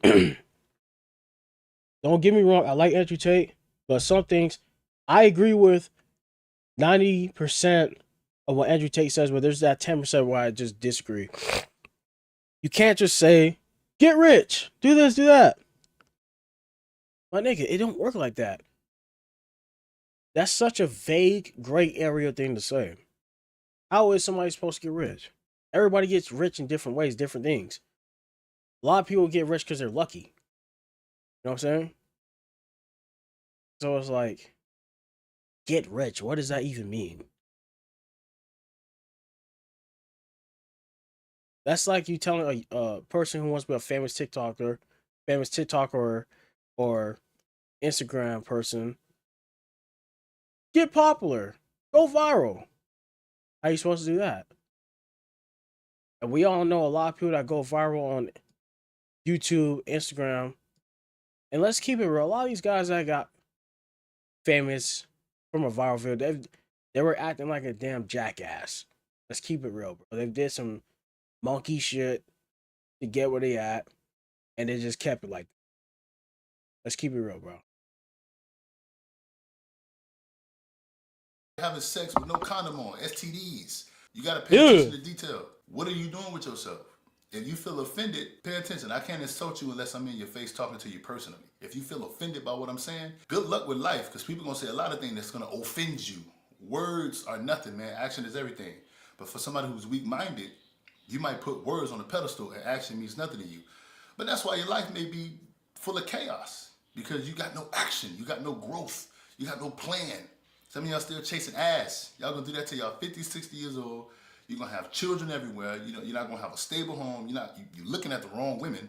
You're not gonna have the right wife that's in your life. Some of y'all not even gonna get married. And it's not a diss, it's just the way it's going. I know this because statistics show. Everybody's business is out there. I don't have to put a name and a face on it. It's right here in front of me. I can research it. I can see the statistics. I can see the data. You work 80 hours, 60 hours, 70 hours to get ahead. And then whatever you want to do, that money that you should be saving because you're disciplined, you put it towards that. That's all it is. You're not going to work 80 hours forever. You're not going to do this for the rest of your life. It's a system, but you have to start somewhere. And don't be blaming your parents, man. I don't care what they've been through. What are you doing right now? It doesn't matter what you went through. As long as you're alive, you got a chance. What are you doing with your life, man? You have to sit down and you have to ask yourself these questions. Life is really immature, man. We're not children. Sometimes, at some point in time, you got to grow up. And sometimes you're going to take pain. Struggle and suffering builds character. You got no character because you haven't been through anything. Everybody's still holding your hand and wiping your ass for you. It's not going to work. Grow up. Be a man. So right about that. And So you afraid. And you want to know what's crazy about being a man, guys? That nobody, let's keep it real, bro. Society don't care about the average man. People just don't care about your problems, bro. Society put this pedestal on men where it's like you gotta already have it together. It's like it just it don't work like that, man. So you afraid. You find yourself in positions where your heart is pounding. You don't know what to expect. You borderline want to quit. You want to walk away. You don't want to get embarrassed. You don't want people to laugh at you. You don't want the girl to reject you. You don't want the world to criticize you. You don't want to let your parents down, your mother, your father. You don't want your siblings talking about you. Even though growing up, you kind of got used to it. You don't want to get into a fight. You don't want to lose. You don't want to be out of shape. You don't want to be broke. You don't want the world to end. You don't want nobody to break into your house. You don't want anybody to shoot you while you're not looking. You don't want anybody to rob you. You don't want to get into a car accident. You don't want the plane to fall out the sky while you're traveling across the country or the world. You don't want to lose your job. You don't want to be embarrassed. You don't want nobody to steal your girl. You don't want... That's one of what's crazy. That's like one of the worst things ever. Being out of shape and broke at the same time. Shit. You want to get old. You don't want to die. You're afraid. Good. It's a part of being a man. It's a part of being human. Use that fear. Be afraid, but still be a man. Do it anyway. You're scared to get rejected? Approach that woman anyway. You're scared to not succeed? Go for success anyway. You scared to take the pain that's gonna come with being in shape? Do it anyway. You scared to ask for a promotion? Look your boss in the eyes and give him every reason why you deserve it. You scared of being embarrassed by people? Have fun with that. Have some humility. Embrace it. What if you succeed? Those motherfuckers They'll ain't gonna clap give for you you. no raise. Don't worry about it if you fail. They're going to laugh at you. They can laugh all they want because you can laugh at them too. Why? A man trying is better than a man who don't try at all. A man trying and failing is better than a man who don't try at all. A man that tries and succeed, oh, for sure you understand that. He's doing better than a man that doesn't try at all. You scared that plane falls out the sky. Get on that plane anyway and go to wherever you want to go, travel. You scared of being independent? You're too comfortable being codependent. You understand what I'm saying? Do it anyway. You scared to fight? As long as he got his hands up, he doesn't have a weapon, you put your hands up and you don't have a weapon. One-on-one, may the best man win. But both men, win, lose, or draw, are still men. Why? Because you didn't let the fear stop you from taking action. Now, I'm not condoning violence, but we all know, for the most part, all of us at least had one fight, whether it be siblings, a stranger, a friend that sometimes becomes your best friend. We've had one or two situations. Yep. And we made the decision to defend ourselves. Great. Win, lose, or draw. Build on that. The man who's a fool is the man who thinks he's wise. The man who thinks he's a fool is the man that's actually wise. No matter how much we learn, we don't know everything. No matter how much we gain, we don't gain everything. No matter how much fear we have, we shall still take action. Life is all about taking action. Life is all about taking responsibility for our actions. We are going to lose a lot. We're going to take losses. Some of us are going to take catastrophic losses. Some of us are not going to do anything with our lives because we have too much fear. We are allowing the fear to outweigh our want to be successful. Our want to have a job. Our want to have a wife. Our want to approach that pretty woman. I want to be successful. I want to be rich. I want to change our family tree. People are always going to tell you it's not going to work. Why? Because we've grown accustomed to how it is. We've accepted what we've considered our norm based on just our habits, the culture, not ethnicity, a way of living. Don't be scared. Don't be in fear of what people are going to say or criticize you when you say, I want to be rich. Better yet, don't say it at all. Mm-hmm. Don't do anything. Yep. Well, don't do anything around those particular people. You know who they are because you've been around them long enough.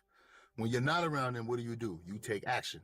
Well, I said it to y'all when you're before. Around them, don't worry about it. Move in silence. What I said before, guys. The thing about being scared, in particularly financial situations, you're used to being broke or poor. So if you take a risk, right, and it may be a big risk, the bigger the risk, the bigger the reward. If you lose, you've already built a habit or you've already become accustomed to being poor or broke. So take the risk anyway. Don't allow the fear to stop you from taking the risk. Why? If you lose, you really have nothing to lose because you're at the bottom. If you gain anything, you then have something to lose. But if you do lose, guess what you've already built? If you do lose, guess what you are already accustomed to? Guess what you've become comfortable with? Being broke, being poor, or not winning. Being a loser, per se. Everybody understand that, so let's use that. Take the risk anyway. You're scared? Do it scared. You're tired? Do it tired. You're broke? You definitely better do it. Because why would you want to be broke forever? You're not poor. If you're in America, let me tell you something. If you're in America, you're not poor, you're broke. It's a mindset. Today, a broke person today is richer than somebody who was successful maybe 500 years ago. Because wealth is not just finance. We got iPhones. We have technology. This is a wealthy society. You see what I'm saying? Somebody in America that's poor lives better than somebody poor in a poor country. So here in America, and this is just me, my beliefs, don't get upset, but this is how I see it. You know what I find crazy is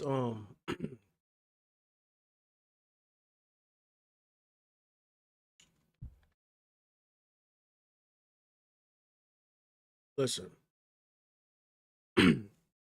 I can understand. I understand that everybody's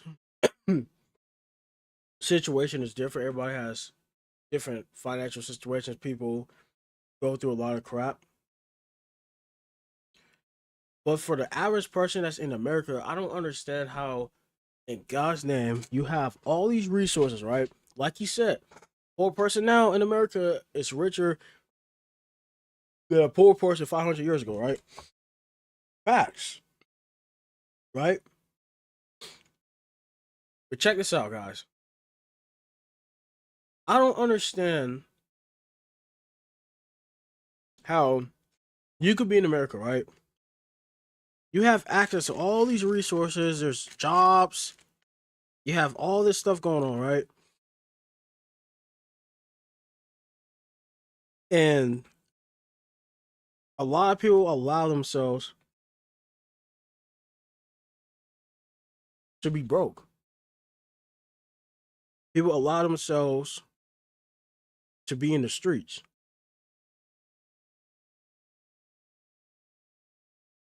You got people in other countries that are living bad. Okay. And like bro said, it's all a mindset. You have all these resources and you're not utilizing it. How? Don't make no sense to me.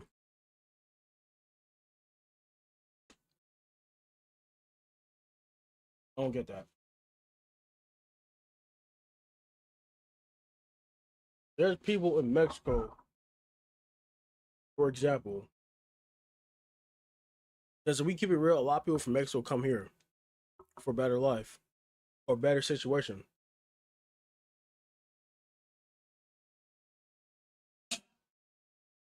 A lot of Americans do not utilize their resources.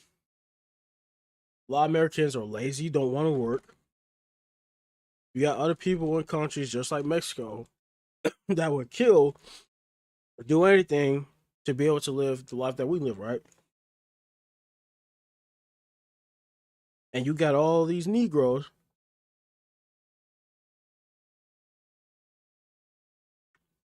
not just black people, but you got a lot of people, white people. You got, it don't, matter of fact, it don't even matter what skin color you are, but a lot of you Negroes too. Y'all, y'all have all these resources, right? You have access to everything. You got an iPhone in your pocket, all these jobs hiring, and y'all bullshitting, fucking around. Why? That doesn't make no sense to me. You're telling me Martin Luther King and all these people put their lives on the line for you to have all that, right? And then when you have it, y'all the same motherfuckers whining and bitching, saying that we don't have this, we don't have that. And then when you get it, you don't utilize it. Why? Throughout my entire life, I've always asked myself that same question.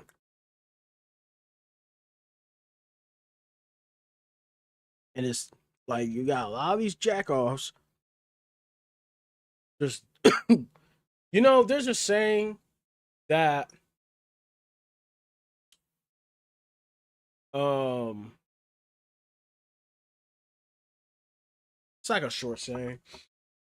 You ever heard that saying that you're breathing air for no reason? Chat, I know y'all have heard that saying before. You breathe no air for no you breathe air for no reason. And what that means is you're basically another jackoff that's breathing air for no reason.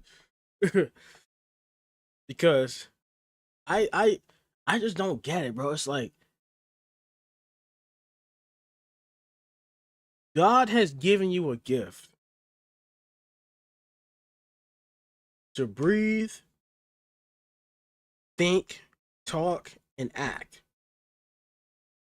Right?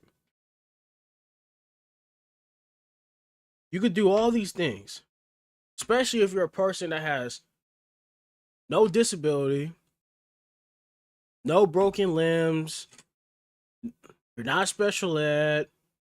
Even if you're a special ed person, there's a lot of special ed kids out there that can do a lot of shit. You're not brain dead. You're not none of this other monkey shit, right? Not none of that. You got you got access to all of that, and y'all just waste it. People just waste it. People. That's why there's a saying that you breathe air for no reason, bro. There's a lot of people on this earth that's breathing air for no reason. I don't get it. Obviously, I don't wish death on nobody. But that saying that you're breathing air for no reason, that it makes sense, and it's very unfortunate. You know? I don't get it, bro. I'd rather be homeless in America than homeless in a country that's considered third world, even fourth world. I don't know if we still have that statistic, but what I'm saying is, and I'm pretty sure everybody understands what I'm saying, in a country where it's not as wealthy as a country as the United States, I would rather be poor in the United States than be poor in that country. And statistically, I would rather be poor today than doing okay in those countries or 400 or 500 years ago in our country. Because the demographic, everybody today, even homeless people have iPhones. I'm talking about the people that we call bums. You see what I'm saying? So the fear of trying to change a financial situation, don't let that outweigh the possibilities, the opportunities that comes with you actually changing your family tree, your financial situation. Okay, take away finance. Everything in life you shall approach with this mindset. Don't allow the fear of losing stop you from the opportunity of growth. Don't allow people criticizing you, people having an opinion about you, people telling you what is going to work and what's not going to work, especially if they themselves haven't achieved anything. This is why we say, be careful who you take advice from. You rather ask somebody who's made $1 million how to make $1 million. Don't ask nobody who's never made money, because they're talking out their ego, self-image, their pride. People hate being wrong. Our brains just cannot take the pain of being misaligned with our reality. But everybody else's perception is their own reality. We have to be humble in a sense of what we think is the best reality for everybody is really just us speaking about our perception and our reality. So you can use words like however and although instead of saying but I'm right. Although I understand what you're saying, my reality is I want to be rich. When you say but, you completely dismiss everybody and whatever their perception is. Some people are just not going to go after growth, but they're still going through something. So give them that respect. But if you're a man and if you in fear of anything because you know it's going to take some time, some effort, that's beautiful. I believe it was Mike Tyson. I'm pretty sure all fighters go through this. He said, when I left the locker room, I was in fear. Of course I was in fear. I was in fear for my life. I was terrified. But he said the closer I got to the ring, the more confident I had. But I still had fear because I was going in there, no matter how good I was. Every time you step in front of another man, they have a chance just as much as you have a chance. You can be highly favored. You can be highly skilled. You can be skillfully better than this person. You can be, your IQ can be higher as far as the sport goes. You can be better at how you engage. You can just, your knowledge within the sport can be way better than your opponent, but he still has a chance. Mike Tyson said that fear did not stop me. I actually used it. When you're in fear, that's good because it means you're not stupid. You can train your ass off. You can have all the money in the world. A fool will soon be separated from his money. A fighter will soon get humbled because he thinks just because he's better that the person in front of him doesn't have a chance. You can have the mentality of my story is more difficult than yours, I'm going to win. That's true. Doesn't guarantee you're going to win. You can have the mindset of I'm going through more in life than you. I deserve this better than you. That still does not guarantee you're going to earn that. The mindset is use your fear to go for it all. And if you lose, depending on where you're coming from, you're already comfortable being at the bottom. Don't take it personal. You know what it feels like to be down there. If you gain, great. That was your intentions anyway. If you gain then lose, it's okay. You had a taste of being on top, and you know how it feels to be back at the bottom. That's why they say stay humble. And if you gain and you continue to gain, always give back. Teach other people how you did it. Show them the mindset, show them the craft, show them the consistency, show them how to do it. Each one teach one. Don't gatekeep anything. We're all gonna die. You're not gonna live forever, even if you're on top. Teach somebody else how to be successful. But always understand, when you have fear, that's great. Every man that has fear, that's good. Just don't allow the fear to stop you from actually doing whatever it is that you have fear of doing. Because the bigger the goal, the slower you're gonna need to go, but also the more fear you're gonna have, because you got some big ass dreams. Your dreams scaring you and other people. That's good. Use that fear to actually go for it. Shoot for the stars, you might land on the moon, but guess where you're at? You're up there. People looking up to you. And now they're asking, how the hell do I get there? Show them. Tell them, accept that fear. Embrace it. Put in all the work needed. Earn your right to say, I'm tired. Don't just say, I'm tired. Don't just say, I'm tired because you've chosen to stop before you even built up the privilege to say, I'm tired. Laziness is a choice. Before we get tired, we say, I'm done. That's lazy. When you say, I've done enough, push even more. Now you've earned the right to say, I'm tired. Don't allow your fear to hinder your potential. And don't let your potential stop you from growth. You can't help anybody more than they can help themselves. The most important thing you can do is focus on yourself and lead by example so that you can influence others. Most people don't care about what you're doing until you become successful. And then oftentimes they want you to do it for them. But what do we say? We'll influence. We'll show you how it's done, but we're not going to do it for you. Every man must do the work. Every man must put in the work. See, we learn how to be competitive with sports. Most of us are not going to be professional athletes. So you need to be competitive with day-to-day life. Your reality is you're probably going to work jobs you don't like. You're probably going to build your skill setups to be elite in a profession that's not fun, but may pay well. And then you also need to acquire other skill sets outside of that reality of ours. Because we're not going to get paid $100 million to be a football player, a basketball player, a hockey player, a baseball player, a boxer, or whatever. You understand what I'm saying? And nowadays, what we see is you can tell someone how to do something and they don't want to hear you. People have their mind made up. Some of us are arguing with our family members trying to get them to see things how we see it. You can't do that.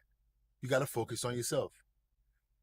It's funny because once you become successful, it's almost like people completely disregard the conversations that you had with them in the past. It's like they're not even aware, or they don't remember. They get amnesia. They don't remember the conversations from the past. They don't want to bring it up because it's an opportunity for you to say, I told you so, or it proves them wrong. But you know, we always want to be right. We think what we want for ourselves is right. And it may be.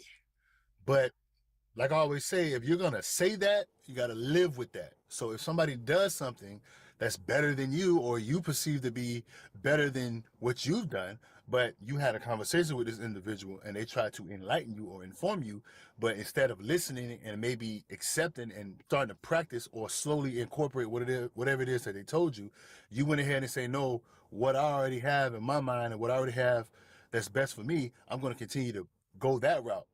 If it doesn't align, you have to live up and say, okay, I was wrong. A lot of people can't do that, right? That's my argument. Don't tell me I'm good, right? We have a conversation. I say I'm going to do this. You say you're going to do that. I say that's cool, although that's great. Imagine if you add a little bit of this and then you say, no, okay, cool. I'll go my way because I'm focused on myself and my success. But when my results come back, if you then say to yourself, or you come to me and acknowledge that, okay, I like what you did, why don't you do it for me? No, you have to do it on your own. That's why I told you while I was doing it. That's why people tell others while they're doing it. That's why people try to tell people, hey, you should vote based on what's going to benefit you as far as politics, not race relations. Black people voting for Kamala Harris because she's black. People don't want to vote for Trump because he's white. He's racist. Man, everybody racist or prejudiced or don't like somebody else or only want to see their people become great. Everybody want to see their people in position of power until the wrong person of your ethnicity. Oh, that's so true, bro. That is so true. They did that dumb shit with Obama. Guys, I swear, I can't even make this up, bro. I remember I was on YouTube one day, right? So during the whole election thing before the president during the presidential election thing before the winner was declared, this was like before we found out Trump won, right? I remember I saw this video of this black rapper and he was in this was during an interview too. So the interviewer asked him who you voted for, and he said Kamala, and then the interviewer was like, why? And I kid you not, he said the reason why he's voted for Kamala is because she's black. And then he was telling people, vote for Kamala. And then the interviewer was like, why? Why should people vote for Kamala? She's black. Why not? She's black. That's the only reason why. Black. And then I had to replay that video to make sure I'm not tripping. Did this Negro just say,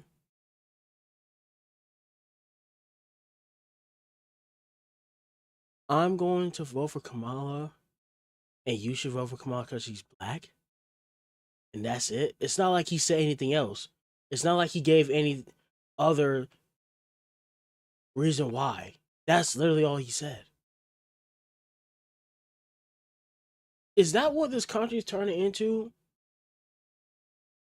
You know that saying, this is why you should stay in school? Like I don't know what. I don't know what reality is anymore. That had to been the dumbest shit I ever heard in 2024. Without question. You're gonna vote for somebody because they're black? You don't know her from a can of paint. So because she's black, that's like a motherfucker saying, oh yeah, I'm white. Let's vote for Trump because he's white too. Even though pretty much damn near every presidential candidate has been white. Oh yeah, I'm a white guy, so let me go vote for this white man right here. Even though his policies is trash, everything else he talked about is trash, but probably one or two things, and that's it. But because he's white, yeah, let me just go vote for him and say fuck it. Seriously? Oh god. Oh boy. Is in the position of power. Now you want someone else. At the end of the day, I don't know Donald Trump. I don't know Kamala Harris personally. So what I'm going to vote for, if I'm going to vote for something that's going to benefit me and my family, because I do know my wife, I do know my children, I do know my siblings, my aunties, uncles, cousins, grandparents, etc. I want to do what's going to be best for them. I don't give a damn what Donald Trump say or do, because more than likely I won't ever meet the man. And if I do, it won't be me sitting down expressing how I feel about his mindset towards other people of other ethnicities. He's a white man. I don't expect anybody that don't look like me and or look like me to give me what I want for my life. Exactly. Nor should you expect him to give you the answers to what he could do for you based off his experiences. Because his experiences clearly shows that he's never been through or could give you any insight knowledge or give you any advice off of the struggles of your people, black people. He can't give you no advice. He can't give you any say so. He doesn't know anything about struggle. Trump has been bankrupt damn near 10 times. But when you're bankrupt, you're not broke. Everybody knows when you go bankrupt, you're going broke, right? But that doesn't mean that you're broke in terms of like you don't have no money in your account. 0, 0, 0, 0, 0. Even when Trump was bankrupt, even when he went bankrupt almost what 6, 7 times, 8 times, the guy was still a multimillionaire. This guy still had $1 million in the bank. You know what I'm saying? He still had assets. Like Trump has a lot of money. Even with all these bankruptcies, he still has millions of dollars. You know what I'm saying? The man doesn't know nothing about the struggle of actual poor people. That doesn't have nothing. You know what I'm saying? And let's say if Trump were to go broke right now, Trump can easily sell any jewelry he has, any car he has. He can easily sell any stocks he got, and he's good. He will automatically probably gain $1 million or a few $1 million just from all that shit. He's a rich white man, and one thing that a lot of rich white men has is assets, cars, most likely, and jewelry or art pieces. Everybody in real life know I stereotype. That's what a lot of rich white old folks have anyway. And not only that, but Trump has even stated that he is basically giving his son his company or his assets or something like that. Because a lot of people's parents, like when they have a business or if they have like a 401k or whatever, they give the money to their kids, put them on their will or whatever. That's basically Trump is. I understand he's going to put the country first. He's busy worried about other countries and what they're doing to America. I kind of want to get behind that. Now, I know we have our own problems within our country, but that just goes to show how, however the population is in our country, we depend on other people, one man or two people, to handle our problems. We're not children, we're all adults. If you know you're going to be hateful towards another group of people, that's on you. If you are aware that other people are going to do that to you, then you need to just focus on yourself. Focus on your success. You got to walk down that path alone. Take every step needed to get to where you want to be. Trust every step in your process. It's your vision. Only you see it. So only you shall expect what comes from it, good or bad. If someone talks about you because you made a bad decision, look at it like this. They're going to talk about you anyway. But what you got to understand is that you made the necessary step to get some type of results to then go back and refine your process or continue down that process, because whatever it is that you're doing, it's working at the moment. Focus on you. Sometimes you're going to get rejected. We talk about this with women. It's a win-win with women. It's a win-win any given situation.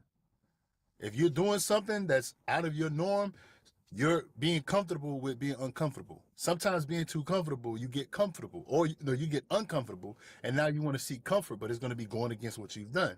So you've been sitting down, you're comfortable, you become uncomfortable.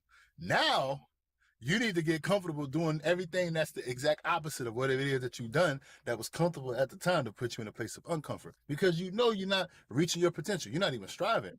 And it's going to be different for everybody. But at the end of the day, once you realize you need to do things in life, you have to chase something in life, because even if you decide to not chase anything, the human brain does not operate like that.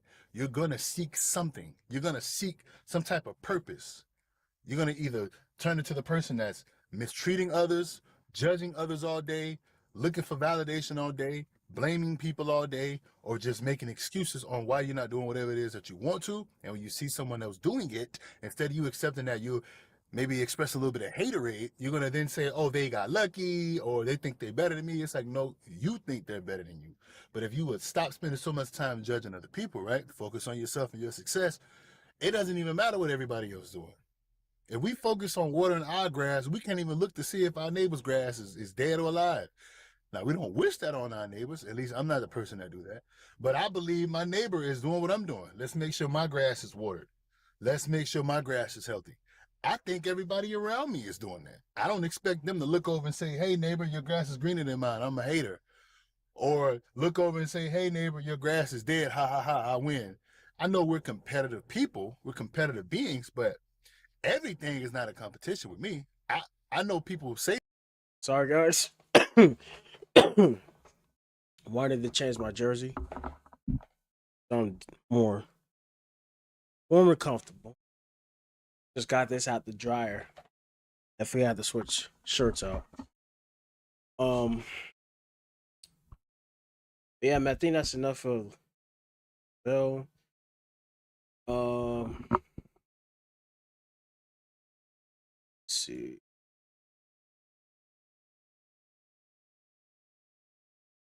This is actually what I wanted to check out on stream. Top 10 Call of Duty characters of all time.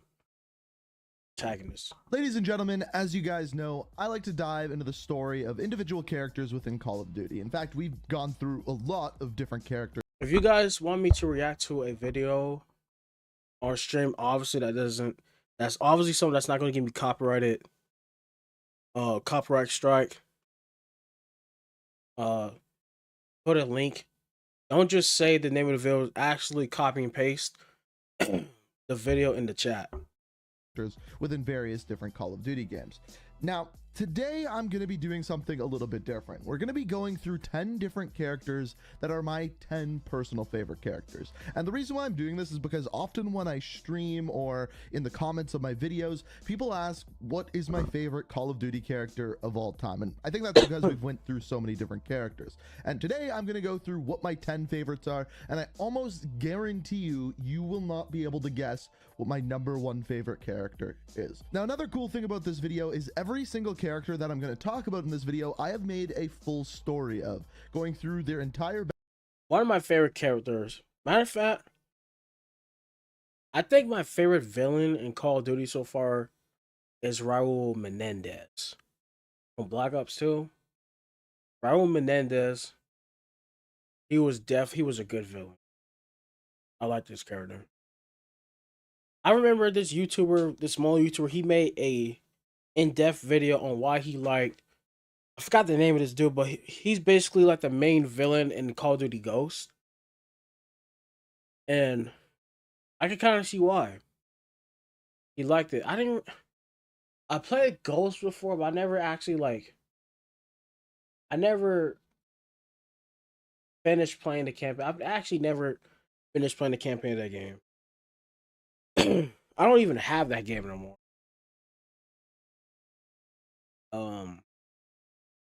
Then if I can remember, I think the game broke, and I just never rebought the game. Because I've rebought Black Ops 2 a few times, because I've had that disc break on me. I've had like 3 copies of that game, and the damn disc just broke. Backstory, what it is in their various different Call of Duty games. So if you want to check out any individual character, all of those links are down in the description. But I'd also like to hear what your favorite characters in any Call of Duty games are. So let me know what your favorite characters are down in the comments. As far as this list goes, this is only going to be the good characters. If you want to see a separate video where I go over my favorite villains in Call of Duty games, let me know down in the comments and hit that like button. Let's say if this video hits 12,000 likes, I'll do a video going over all of the different villains. Now, chances are your list is going to be different than mine here, so if you disagree with me, that is completely fine. Let me know down in the comments. Like I said, this is just my opinion. But without further ado, let's start off with number 10. Right. What the hell kind of name is Soap, eh? How'd a muppet like you pass selection? So right away, starting out, we probably have a character who you thought was going to be much higher on the list, and that is obviously Soap McTavish. Now, as far as... Yeah, Soap was good. Say that. As this character goes, don't get me wrong, it's a great character. All of the characters on this list are. The thing is, though, is I think he is the weakest character on this list. And the reason why I say that is because Soap McTavish is really a character to give more story to Captain Price. He is essentially Captain Price's little brother, son. Captain Price essentially takes him under his wing. Throughout the story of Modern Warfare 1, 2, and 3, you never really find out anything about the background of Soap McTavish. You never find out about his motivations. motivations. All his motivations just kind of revolve around what Captain Price wants to do. Now, don't get me wrong, he's a cool character, he's a good character, but I just wish there was more backstory and more background information on this character.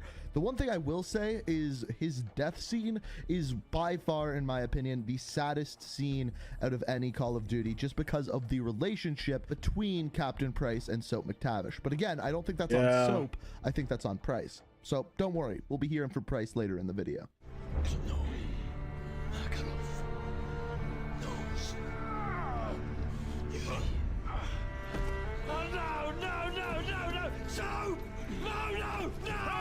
So, you have to go now! Get off me!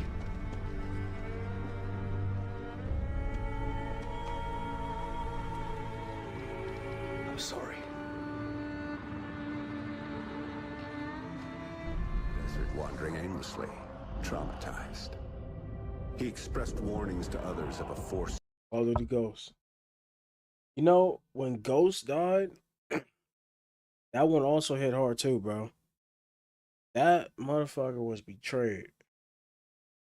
That one definitely hit too. So menacing and unbeatable, it could only be described as supernatural. You know, the Ghost mask reminds me of my mask, Ultron mask. He called them ghosts. If there's one character on the list I think you should go and watch their individual video for, it is Logan Walker. Now, I'm kind of cheating here because I'm putting Logan Walker and the dog Riley kind of in together as one, because this is an interesting game story-wise. The story is relatively straightforward Call of Duty. However, the main difference is you are fighting alongside your family. Essentially, Logan is fighting alongside his father, his brother, and his family dog throughout the entire campaign, which adds a lot of different elements that no other Call of Duty game has. And your feelings towards your fellow characters are much higher because they are your family, which I think is pretty cool. Now, on top of this, halfway through the game, your father actually dies to the main bad guy, which makes you hate him even more. You know I'm not telling you a damn thing. No? Let's see if I can change your mind. Easy, Junior. I ain't even started with you yet. Logan, look at me. Look at me, son. That's right. You look at watch you die. I'll kill you, you hear me? I'll kill you, you son of a bitch! I'm gonna kill you! Motherfucker! I'm proud of you, Logan. Everything's gonna be Chat! okay. You are right, Elias. I'm not a ghost. I'm the man that hunts them and sends them back to the other side. All in all, Call of Duty Ghosts got a pretty bad rap because of its multiplayer, but honestly, the campaign is... Yeah, the Call of Duty Ghost multiplayer, trash. One of the worst CODs ever. Story-wise, Ghost has a decent story, but the multiplayer is garbage. pretty good. That's why I say if there's one video on this list that you maybe don't know much about, it's probably this one, and you should check it out because the campaign ends on a cliffhanger with Logan being taken away, but I kind of explain in that video what ends up happening to him, so the cliffhanger isn't so bad and we'll never know the answer. Now, what's interesting about this character is with Logan Walker, you have one game to get an impression on him, Call of Duty Ghosts, whereas Soap, who we just talked about, you have 3 different Call of Duty games where he's all a main part of the campaign. So I think if Logan had more games to kind of develop his character, he might actually be well higher on this list, but based off of the circumstances, he's our number 9.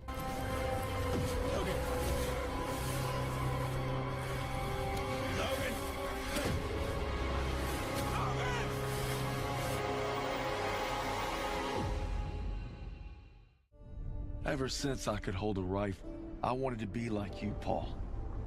You've always been a tough act to follow. But I'm damn sure gonna try. Number 8, Red Daniels. I've talked about it before, but I think Call of Duty World War II is the most underrated Call of Duty campaign of all time. This campaign is really damn good, and Red Daniels as a main character is fantastic. fantastic. They do this really interesting thing where they give you his backstory as a kid working with his brother in the forest, and how Red actually feels responsible for his brother's death because he was unable to pull the trigger as a kid. This comes back into play with his not brother, but brothers in arms during World War II, where he is destined not to make that mistake again. And that's actually how the campaign kind of ends. He ends up being able to save Zussman, his friend, because he is able to pull that trigger. And I think this is a really cool thing to, first of all, show how bad World War II was, but at the same time show that these were real people fighting in this real war. Honestly, this character is really well done, and it's kind of the opposite of Soap, where you don't have these crazy awesome supporting characters, but the story of Red himself and his backstory carries him through this entire game. So this belongs to you. Because the sacrifice you made taught me that a hero will risk it all to save his brother. And you'll always be both to me.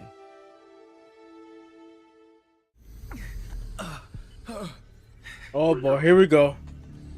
Wake up. Got Mason. Where am I? Where's Reznov? You will answer our questions. Do you understand? Oh yeah, this interrogation scene was pretty funny though. Number 7, Alex Mason. You're probably surprised that this is so low on the list because I've said it in the past before, and I stand by it, that Alex Mason's backstory is the best out of any Call of Duty character. The idea of being brainwashed and having to remember what happened to you is an amazing plot device. But as a character himself, Alex Mason has an incredibly dry personality. He doesn't have any award-winning lines. He is not that interesting. What makes him interesting is the story and story alone. If you take Alex Mason's story and add on Frank Wood's character and line delivery, Alex Mason would be an unbelievable character, but he's basically only got half the package. Now, half of that is what makes the Black Ops series so damn good, and that's why he's on the list, but the reason why he's not higher? Alright guys, so after this video, we're gonna play some Black Ops 2. Alright. So chat, anybody that's in chat right now, please bear with me. We will start playing some Black Ops 2 after this video is done. Yeah, so I also want to say this.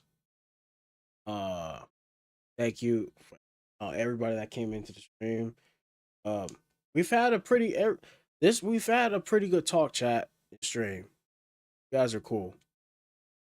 I actually didn't expect this today in the chat, but you never know. But thank you everybody for coming out to the stream. We will be playing some Black Ops 2 shortly. But I'm curious to see what Slasher's top 10 characters are. This is definitely what I wanted to check out.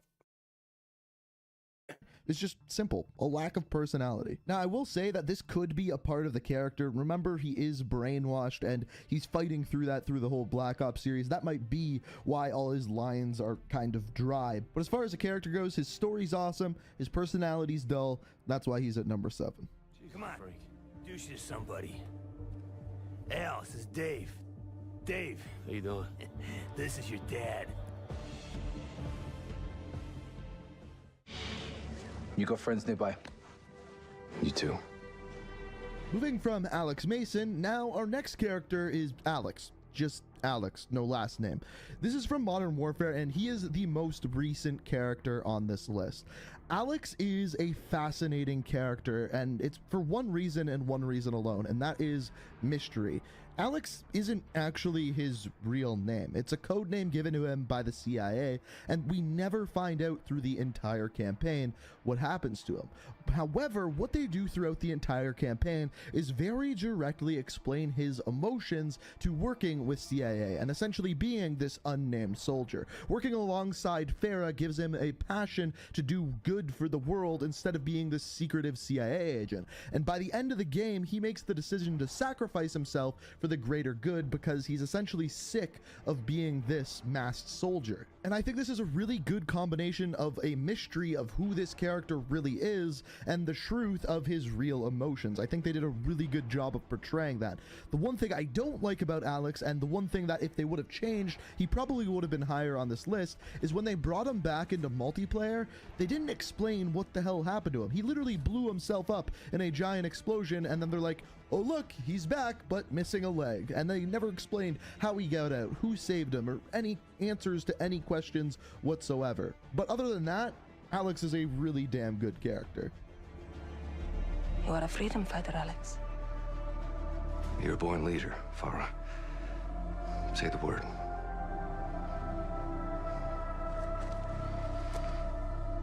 Go. Yes, ma'am.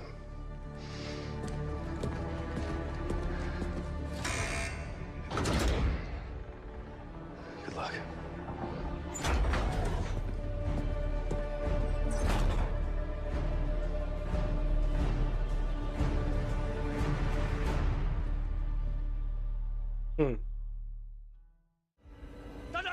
You can't kill me! Okay. You'll shoot you out! I remember. Oh man, I remember this. I think this is. I think that's Woods. Yeah. I actually like this scene. It was like, you can't kill me.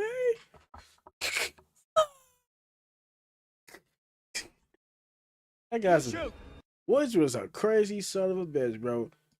But Woods, Woods was probably my favorite. He was probably my favorite character in Black Ops. Kill me! You'll shoot you out. You shoot. Number 5, Frank Woods. So guy's gone wild, man. He's gone mad.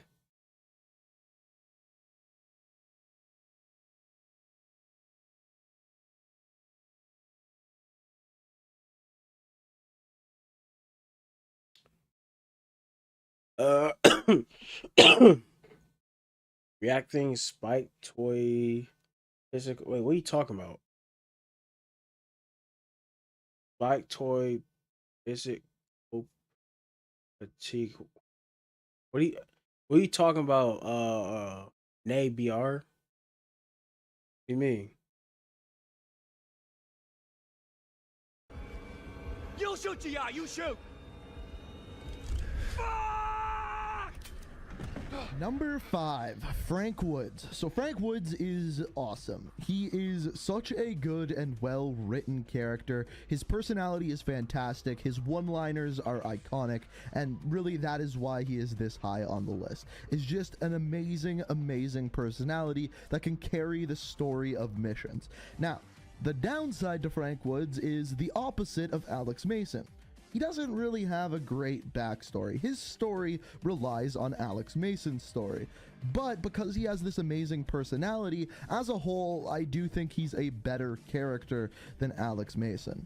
Even when Frank Woods came back in Cold War with a new voice actor, they still kept his same personality with his ridiculous one-liners. Oh yeah, and not to mention when they brought him back in Black Ops 4, he was actually banging Savannah Mason, who is Alex Mason's granddaughter. That's right, extreme cradle robbing.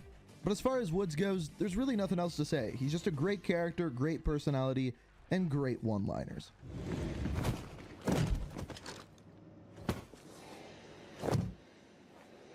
Not a fucking word, Bill. Ah. Things are very rarely entirely as they seem. The key is to try to grasp the bigger picture. Coming in at a number 4. Oh, just that infinite warfare bullshit. 4. This is the only character on the list who is not a part of a campaign, a part of the story. Unless this is Black Ops 4. He's just an operator, or at the time a specialist character, and that is of course Spectre. Spectre is by far the most mysterious character of all time in any Call of Duty game, and just as an operator there's very limited information to work off of. Now I still believe the fact that Spectre is Jessica Mason, which would be one of Alex Mason's granddaughters, but the fact that I can even make that statement and have this debate at this point is what makes this character so awesome. There is so much information yet so little out there on Spectre is what makes this character fascinating. Spectre is a masked character, one you know very little about, but was one of my favorite to play as in Black Ops 3, and story-wise got its own season within Black Ops 4. This is just one of the reasons why Spectre is fantastic, and by far my favorite operator or specialist character of all time. Listen to me very carefully. Watch your back. Everything you know is wrong. Simon. Price. Can you talk? I can listen. Number 3, Simon Riley, aka Ghost. Now, this is a super interesting character, another one that is shrouded in mystery, always wearing the Ghost mask. And it's interesting is everything that we see with Ghost in the actual game is relatively straightforward. He's a character that works alongside Captain Price, he wears the Ghost mask, he's very secretive, but where Ghost gets incredible is with his backstory. Now, unfortunately, this is actually not a part of the game. This is something that you have to read his comics to know about. I wish they would have just made this a mission, a backstory mission for Ghost. It would have made the game so much better, and if they did that, this would be the #1 character on the list by far. But unfortunately, you have to read the comics. You find out about his extremely sad backstory and why he wears the Ghost mask to hide his identity because he faked his death. It's an amazing, amazing story. If you want to check out that video, it is linked down in the description as well. Trust me, that one is definitely worth your time. But along with being an awesome character to complement the story of Modern Warfare, he also has one of the most iconic death scenes in all of Modern Warfare, which just so happens to also be one of the most important scenes in the game because it completely changes your aspect and worldview of General Shepard and who the enemy truly is. That is why Ghost is number 3 on the list. We have the DSM. We got it, sir. Good. That's one less loose out.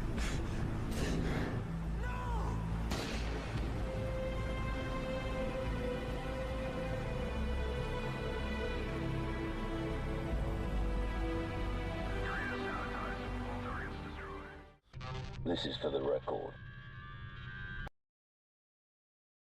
Guys, I kid you not.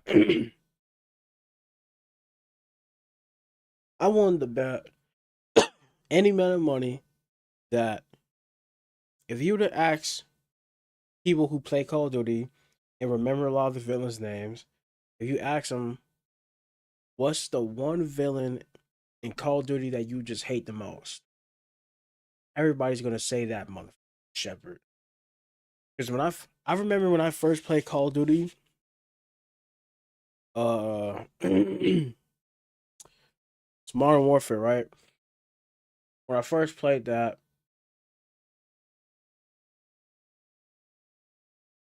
when we found out Shepard was the traitor, that really pissed me off. Like, he killed Ghost and he killed many other people that we actually cared about in the game. And it's like, damn, man.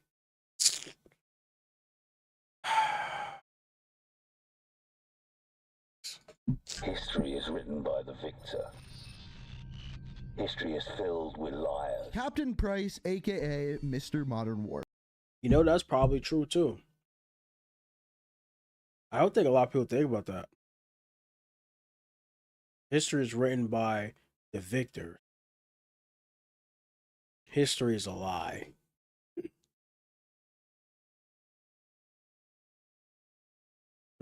This is a lie. Warfare. This is the most important character with Modern Warfare. Without Captain Price, there is no Modern Warfare. From the very beginning in Call of Duty 4, Captain Price is what held this series together. He had an amazing personality, he was the leader of the group, he took Soap McTavish under his wing, and most importantly, that's true. this is the first character that Call of Duty ever did this with.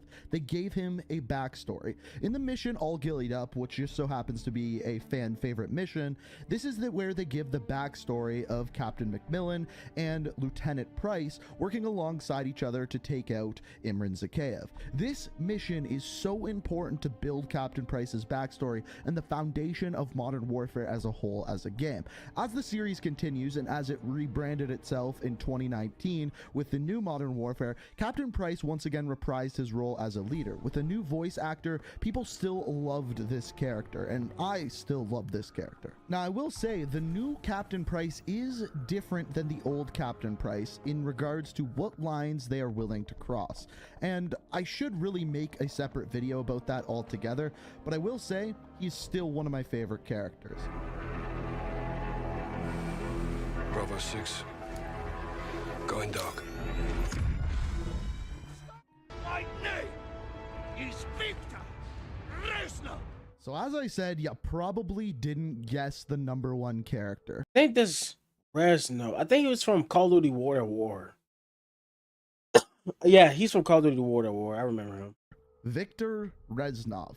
This character is so good, so... You wanna know what's crazy? Call of Duty War at War is so underrated, man. That's especially for zombies. That was the first game that had zombies. Call of Duty War at War is an underrated COD, man. Like, it really is.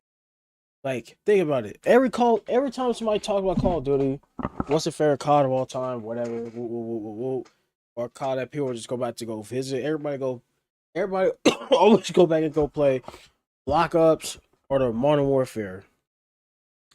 Like, people always go back to play any Modern Warfare game or any Black Ops game, but nobody never talks about the original Call of Duty, Call of Duty 2, 3, or War at War,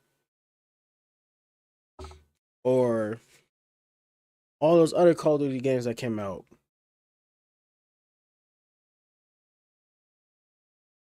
It's literally the same answer every time. So well written and different than any other character on this list. Now, at this point, you'll probably realize one of the things I love in my characters is a good mystery. And Victor Reznov is exactly that. From the very beginning of Black Ops 1, Victor Reznov isn't alive. He is in Alex Mason's head, something that we never really see throughout any of the other Call of Duty games. And they use this so well as a storytelling device to show you exactly how Mason is really messed up. And remember how Mason was lower on this list?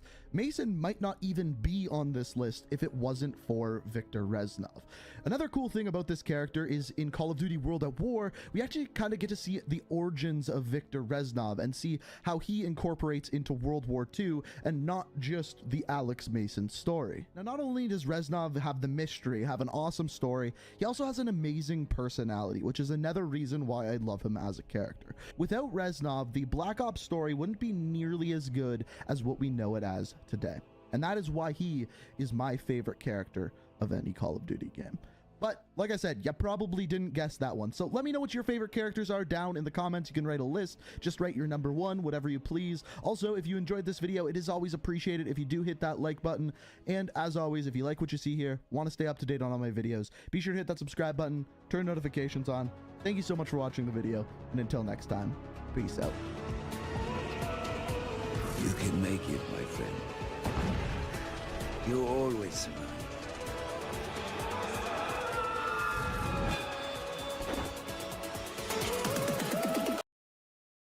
Alright, chat. Pretty lit.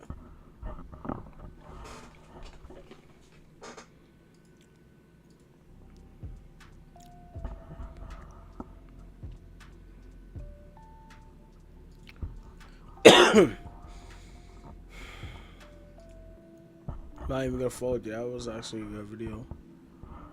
Obviously, everybody's list is gonna be different. Trying to see.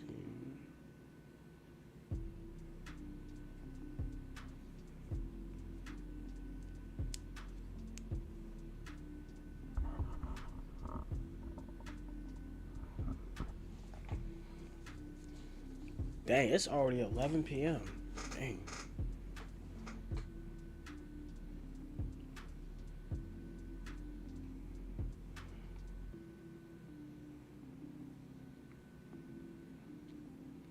Chat, y'all ready for Black Ops 2? Who's still in chat?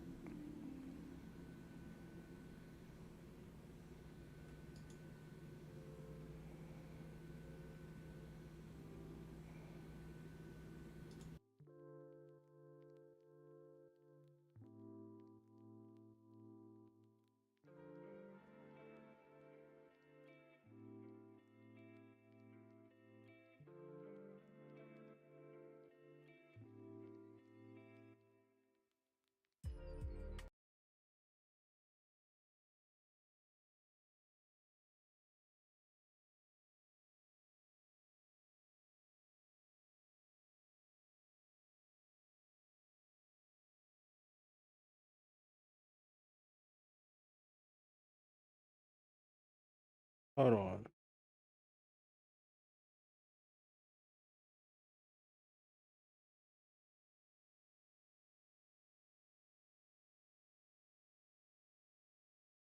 Why is it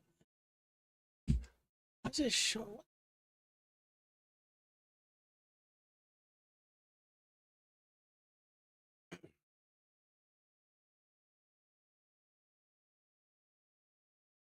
Audio is still playing in the background.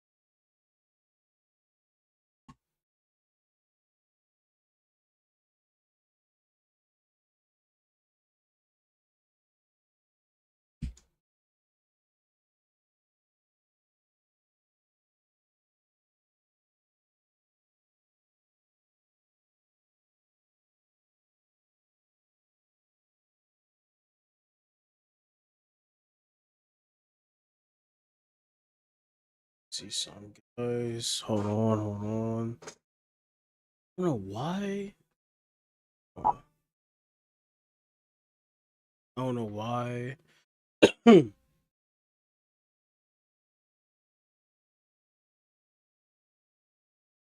See some.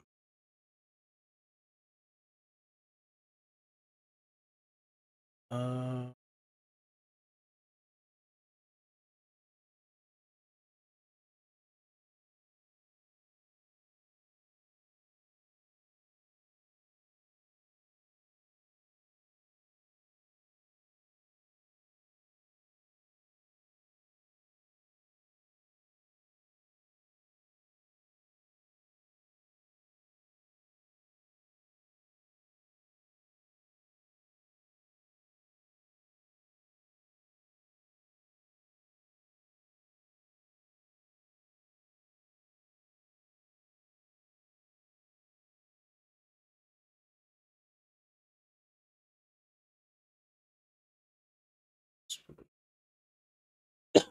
I don't know why he's playing with this small. June 19th, 2025. Crazy stuff.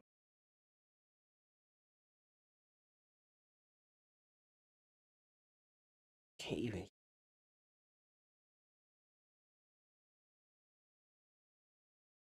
Why is it?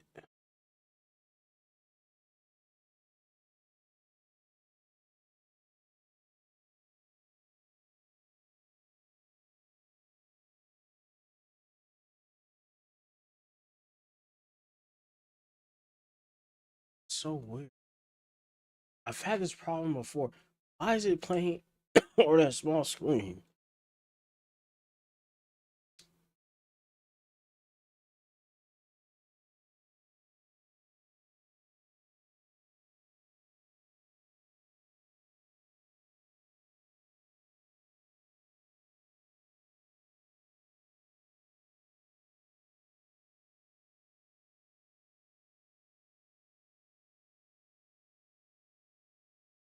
Hmm.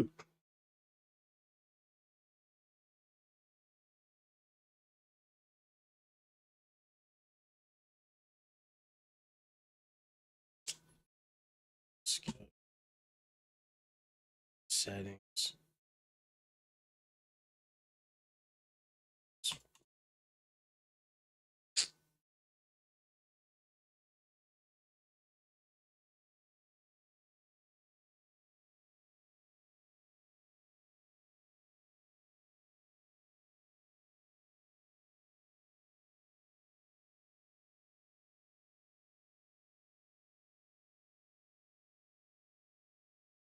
Why he's playing on screen?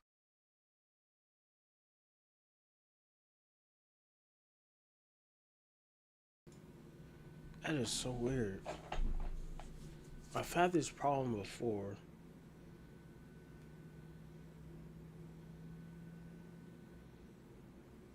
I think I had to go in settings and do some shit.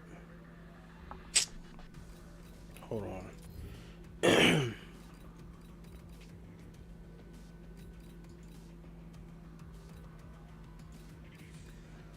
There we go. Window full screen.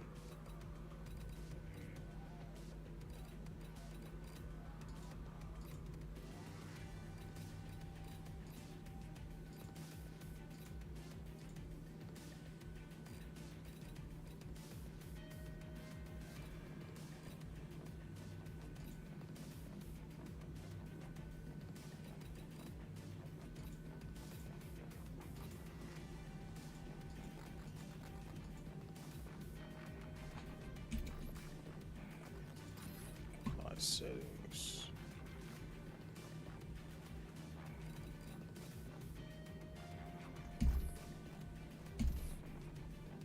There we go. Now it's actually full screen.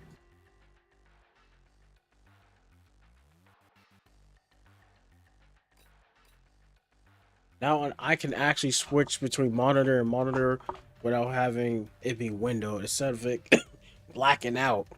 Shit. Who's online?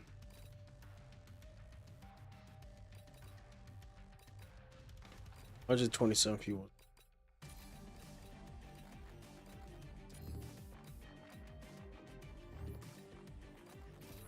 Routine deathmatch. Let's see who's online.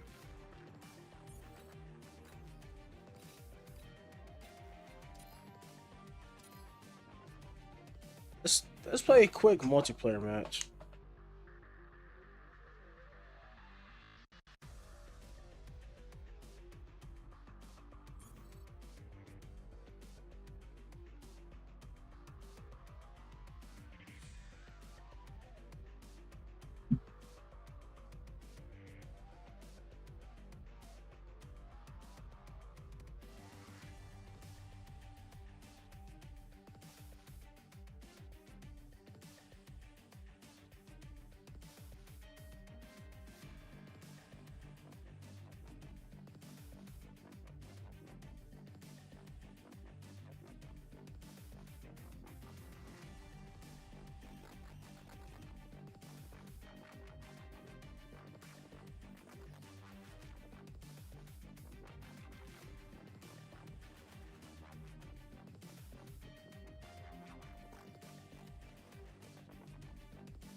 Man, it's taking forever to get a match, man.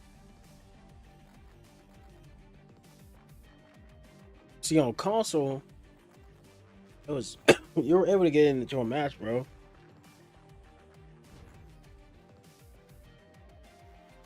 Now I see what people mean when they be like, "Oh, it took me forever to get into this match." Honestly, war.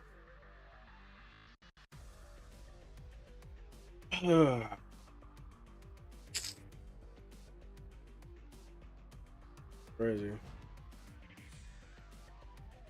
And guys, this will be my first time ever playing Black Ops 2 with keyboard and mouse on PC because I've never did that before.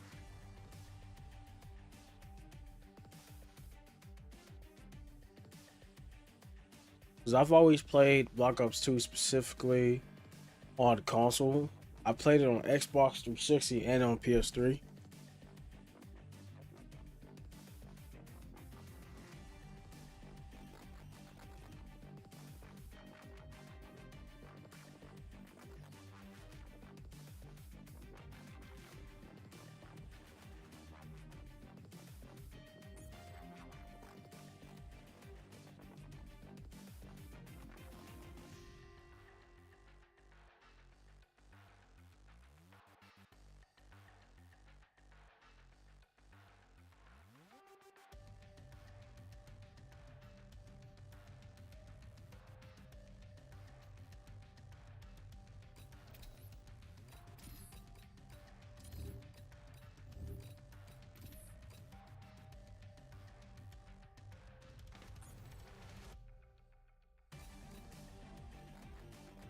Oh, Turbine, I like that map. Man, it's gonna take forever.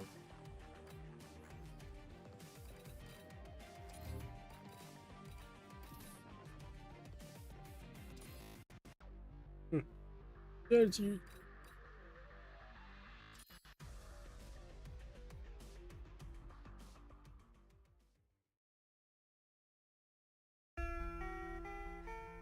Oh yeah, I remember this trailer. Black Ops 3. COD TV. Weapons don't have instincts. Weapons don't have loyalty. Weapons don't have judgment.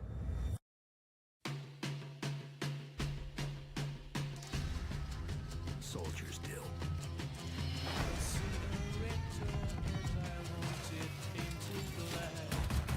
What happens when the soldier becomes the weapon?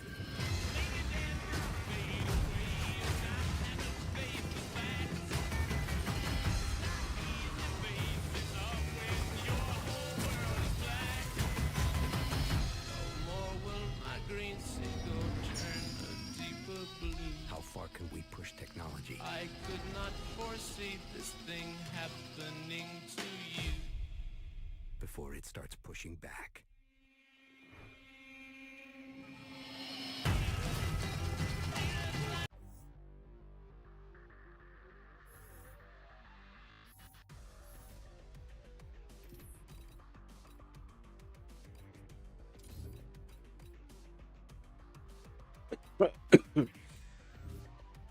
Can't even do that no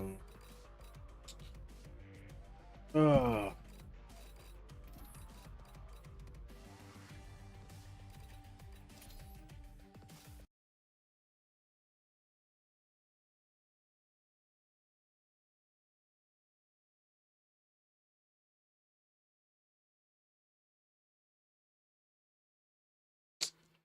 See, when I hop back on campaign, shit is... Hold on.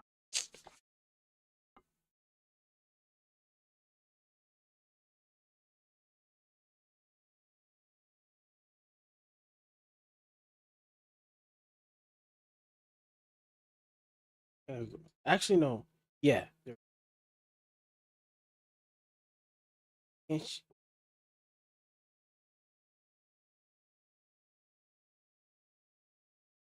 Point was so low.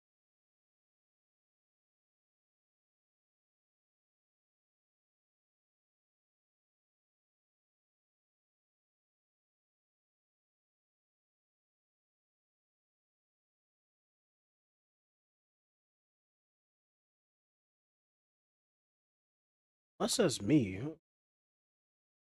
Nah. The game. I think that's that's the game. The game volume.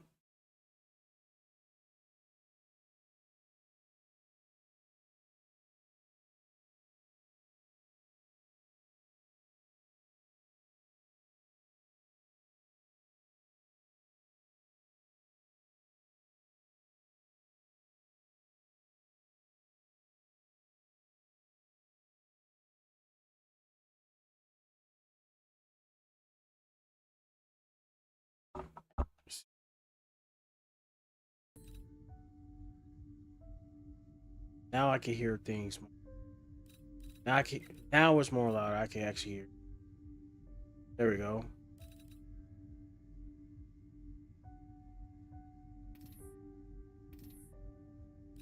Story. Let's do it.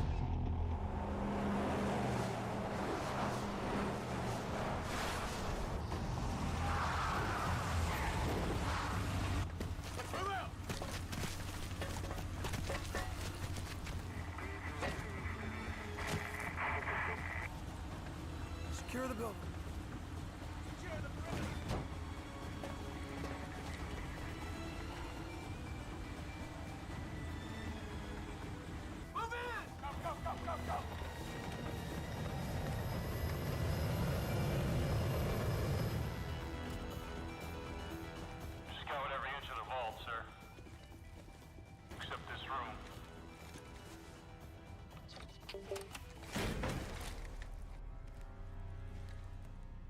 Safety's on, dipshit.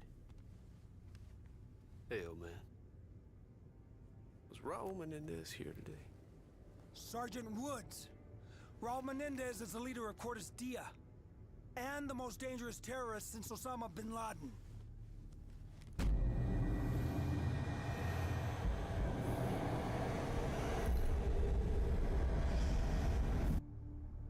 Fucking waste of time.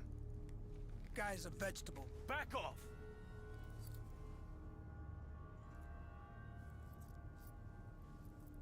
All he said was, mi hermana.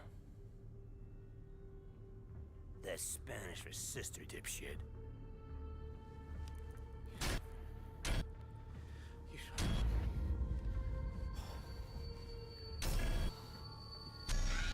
boys better get your shit together. He's gonna attack. If you have information about a threat to national security, you gotta tell us. Turn the camera on. Your old man. He's doing okay in Alaska. Fucking Hudson showed up. Dad, I'm scared. I need help. And I haven't played this in a long time, man. You're 7 years old, David. Stop acting like a baby. I hate you. David, wait.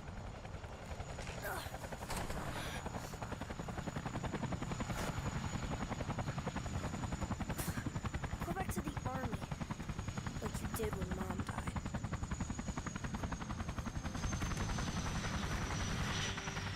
Lieutenant Colonel North, NSC. You already know Jason Hudson. What are you doing here? Yesterday, Sergeant Woods led a covert team to take out an arms smuggling ring in Angola. This morning, we lost contact. So go get him, CIA. Why are you here? Castro and the Russians are all over Angola. We can't go in. The CIA have buried the mission. Woods and his squad no longer exist. We got whatever you need, Mason. Name it. David can stay with Jenny, like before. She loves having him. He'll be fine. Dad, you said you'd never go back to the army. You promised me. It's Uncle Woods, son. He'd do it for me.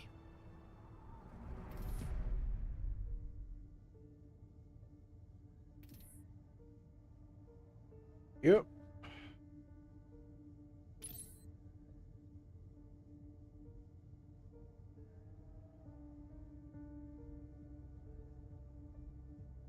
What I like about Black Ops 2. One thing I like about Black Ops is soundtrack. Game definitely has good soundtrack. I will say that. So,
They found where I was being held prisoner with a spy satellite. One of them KH-9s. This baby, it shits out a film canister 12 miles up. Then a C-130 comes by, snags it at about 30,000 feet. This was not the digital age. This film had to be processed, analyzed, and delivered, all by hand.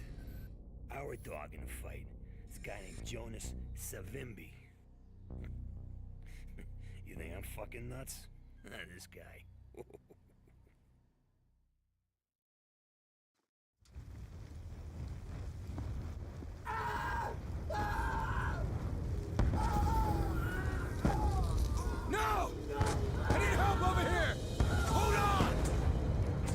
done! Savimbi, you gotta help! Right, damn it!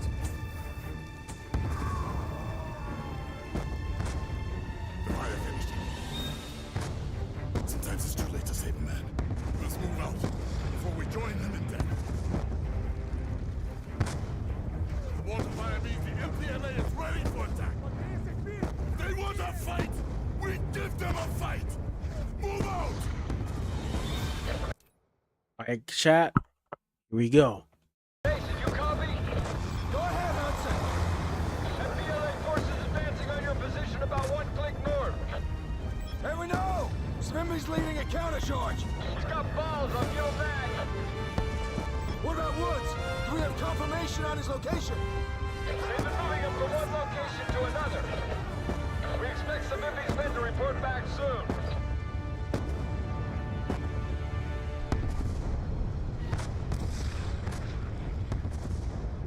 The mortars have stopped!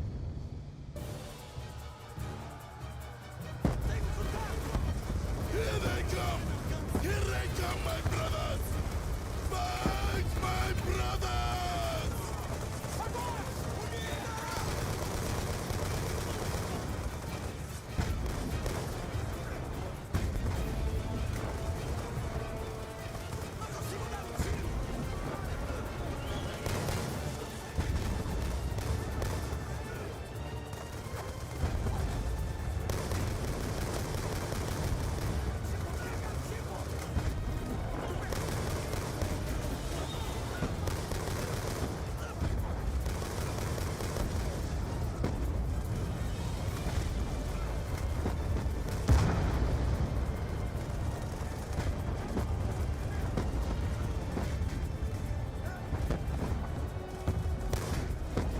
Mason, target the mortar crews!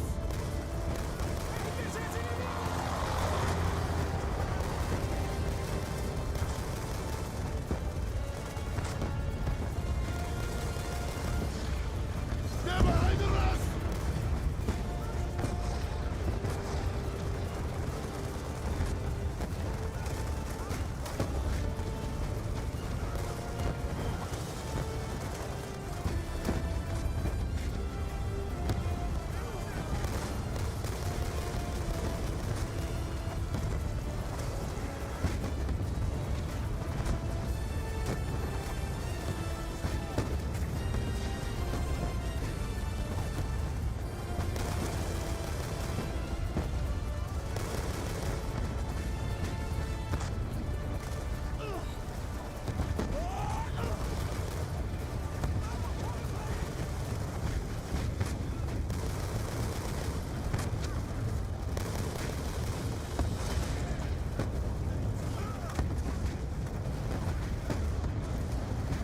The mortar crews are down!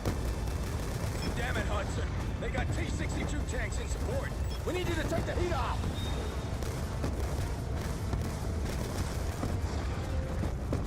Mason, I'll provide air support on your word. Take out the tanks, Hudson! Alright. Strafing run. Damn it, I'm taking fire from the ground. Sooner or later, one of them is going to get elected.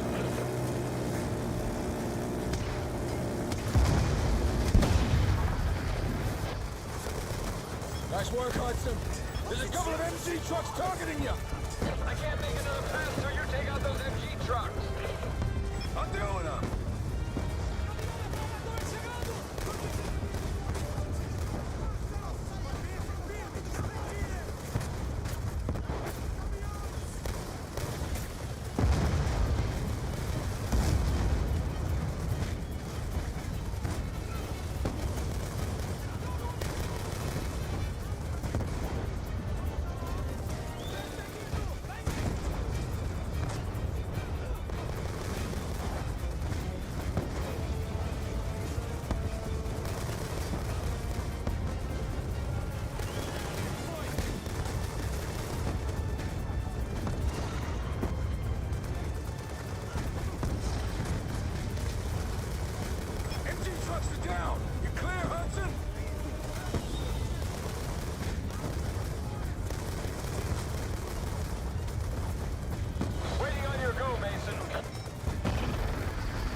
journey to victory has begun!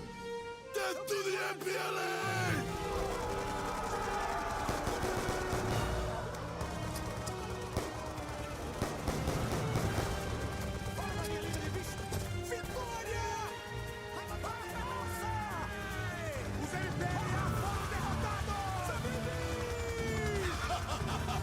My friend from above!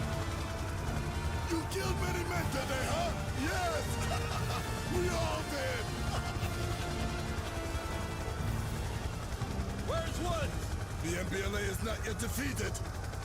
That's a very dangerous rescue, my friend! Where is he? He's being held captive by a Nicaraguan gun runner. A very dangerous man. Where? About 2 miles north. He's on a transport barge on the Cubango River. He may already be dead. Let's go, Hudson!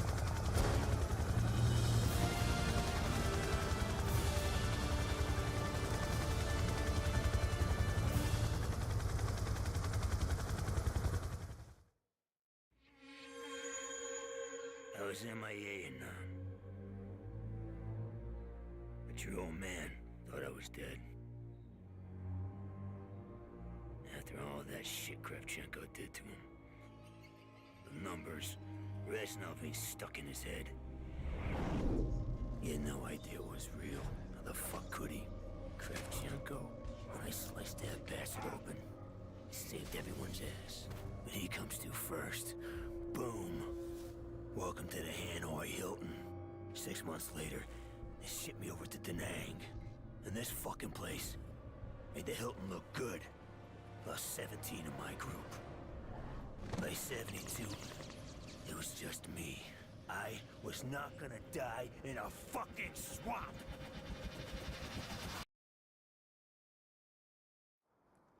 Where'd it go out, bro? Where that? Coming on the convoy now!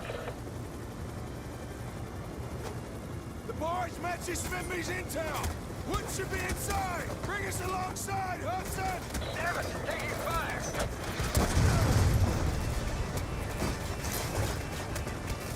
Shit! We're going down! Jump races!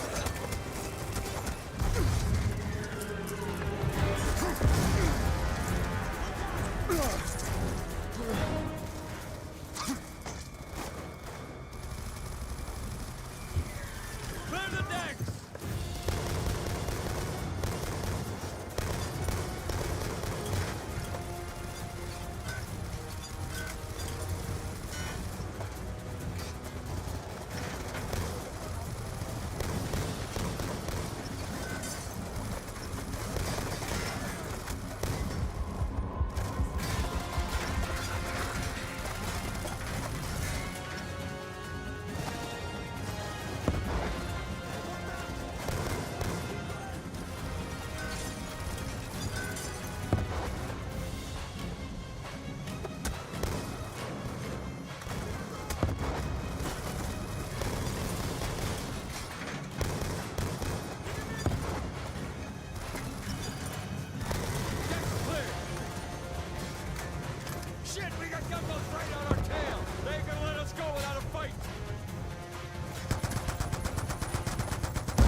the last of the gunboats. Okay, Mason, we're clear. Open up the container.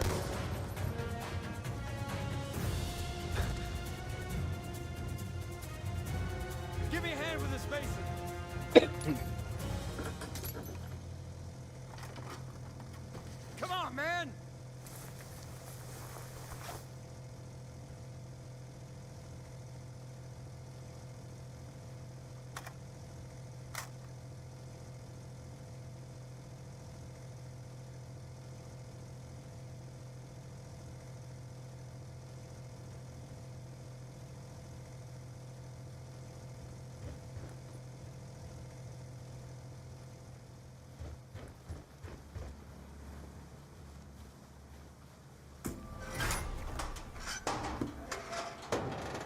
Not gonna want what you see in there. God. Woods, are you in there, brother? Bodies are badly decomposed. These men have been dead for weeks.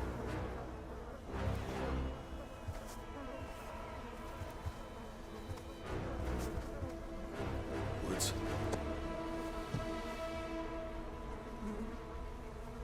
Frank?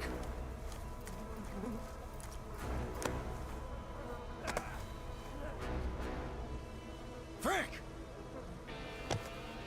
It's me. It's me, Mason. What did they do to him, Hudson?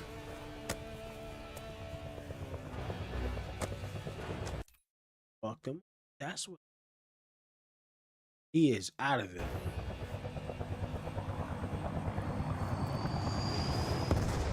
Shit! We got Hyde right on us! Get Woods to cover! Come on, Woods! That arms crate is a gold mine! Grab the TGM!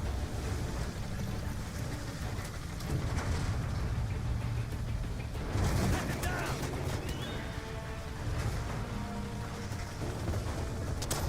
Blow it out of the sky, Mason!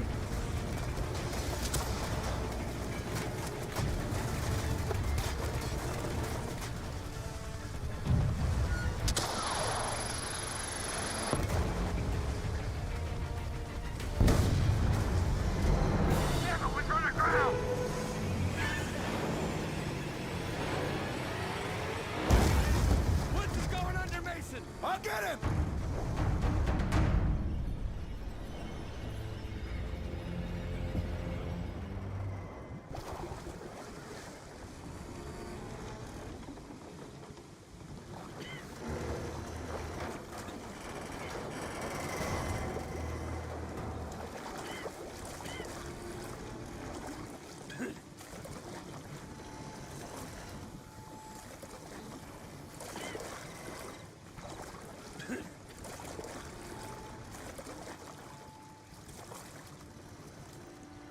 We've probably attracted the attention of every MPLA foot soldier in the area. We need to move.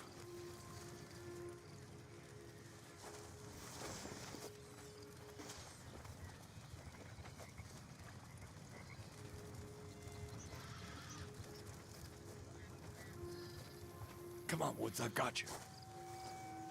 I got you, brother.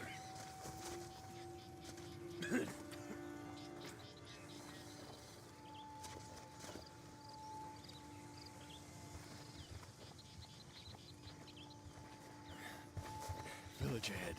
The antenna means they've got a radio. We can coax it in for emergency extraction.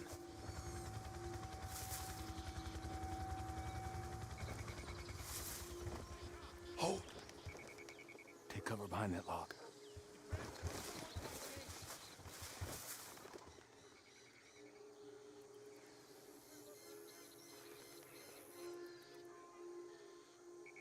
Shit! They've spotted us, Mason!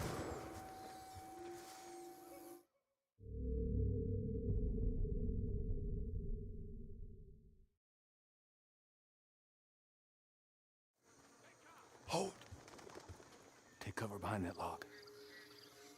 I'm got a crutch.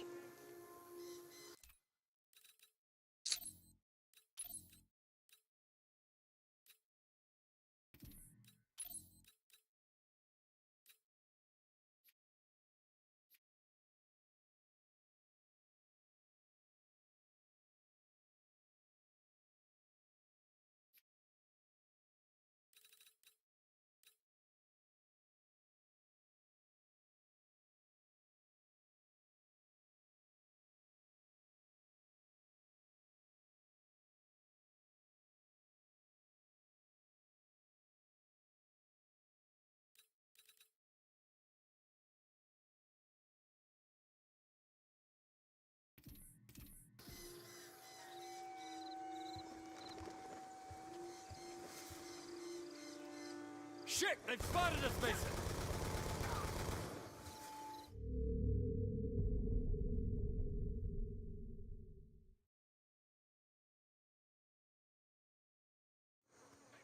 Hold. It was not. Take cover behind that log.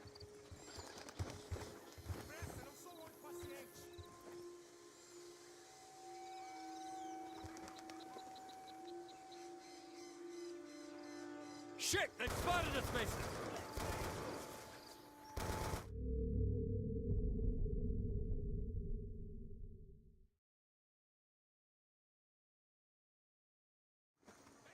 Hold.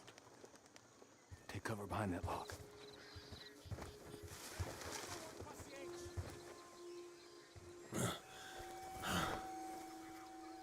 What the hell are Cubans doing here? They're just kids. O que estão fazendo, idiota? Volta ao seu lugar.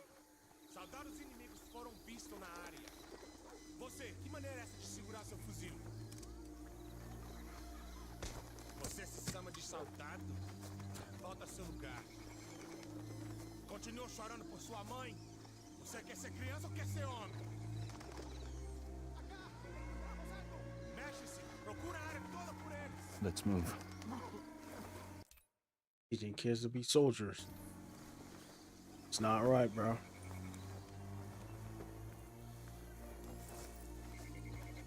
Stay low. Keep your head down. Don't move. Let them pass.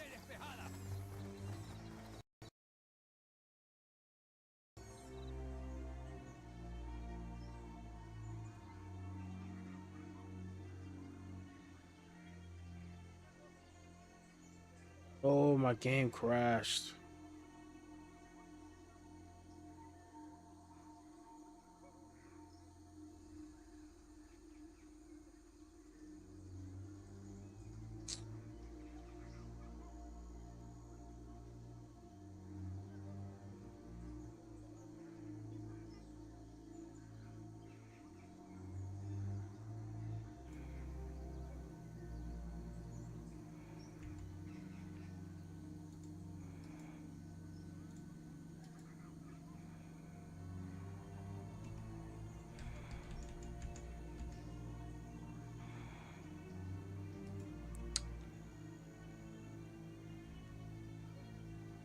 Damn, man, come on.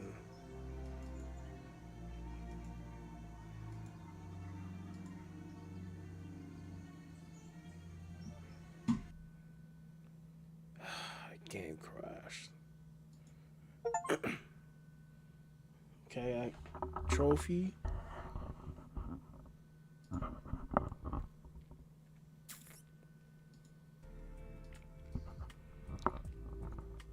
But honestly, I missed playing Black Ops 2, man. It was definitely fun. Definitely had a blast playing this game growing up. And it's crazy how the game takes place in 2025 and it's 2025 right now. No?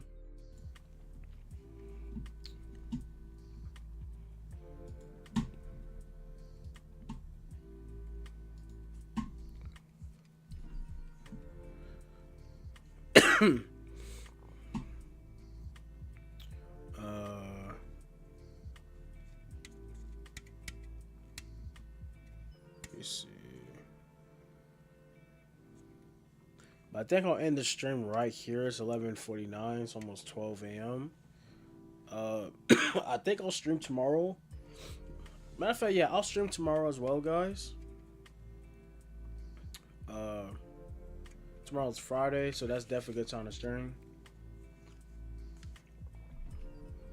So I appreciate everybody that came out to the stream tonight. You guys was lit. We all had a great conversation in chat. I would love all the streams to be like this, honestly.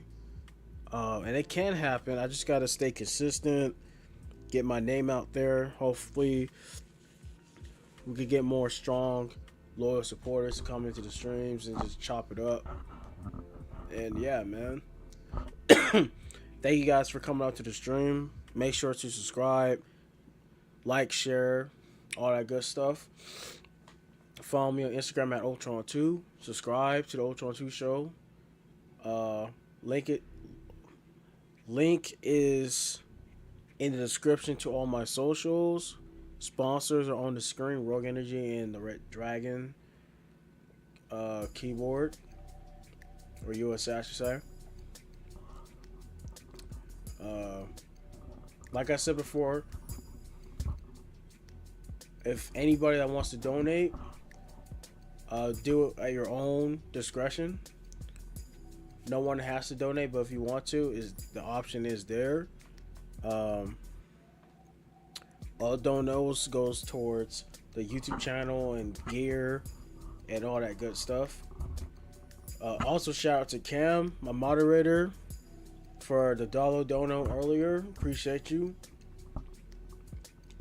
This was an amazing stream, I will say that. First stream of 2025.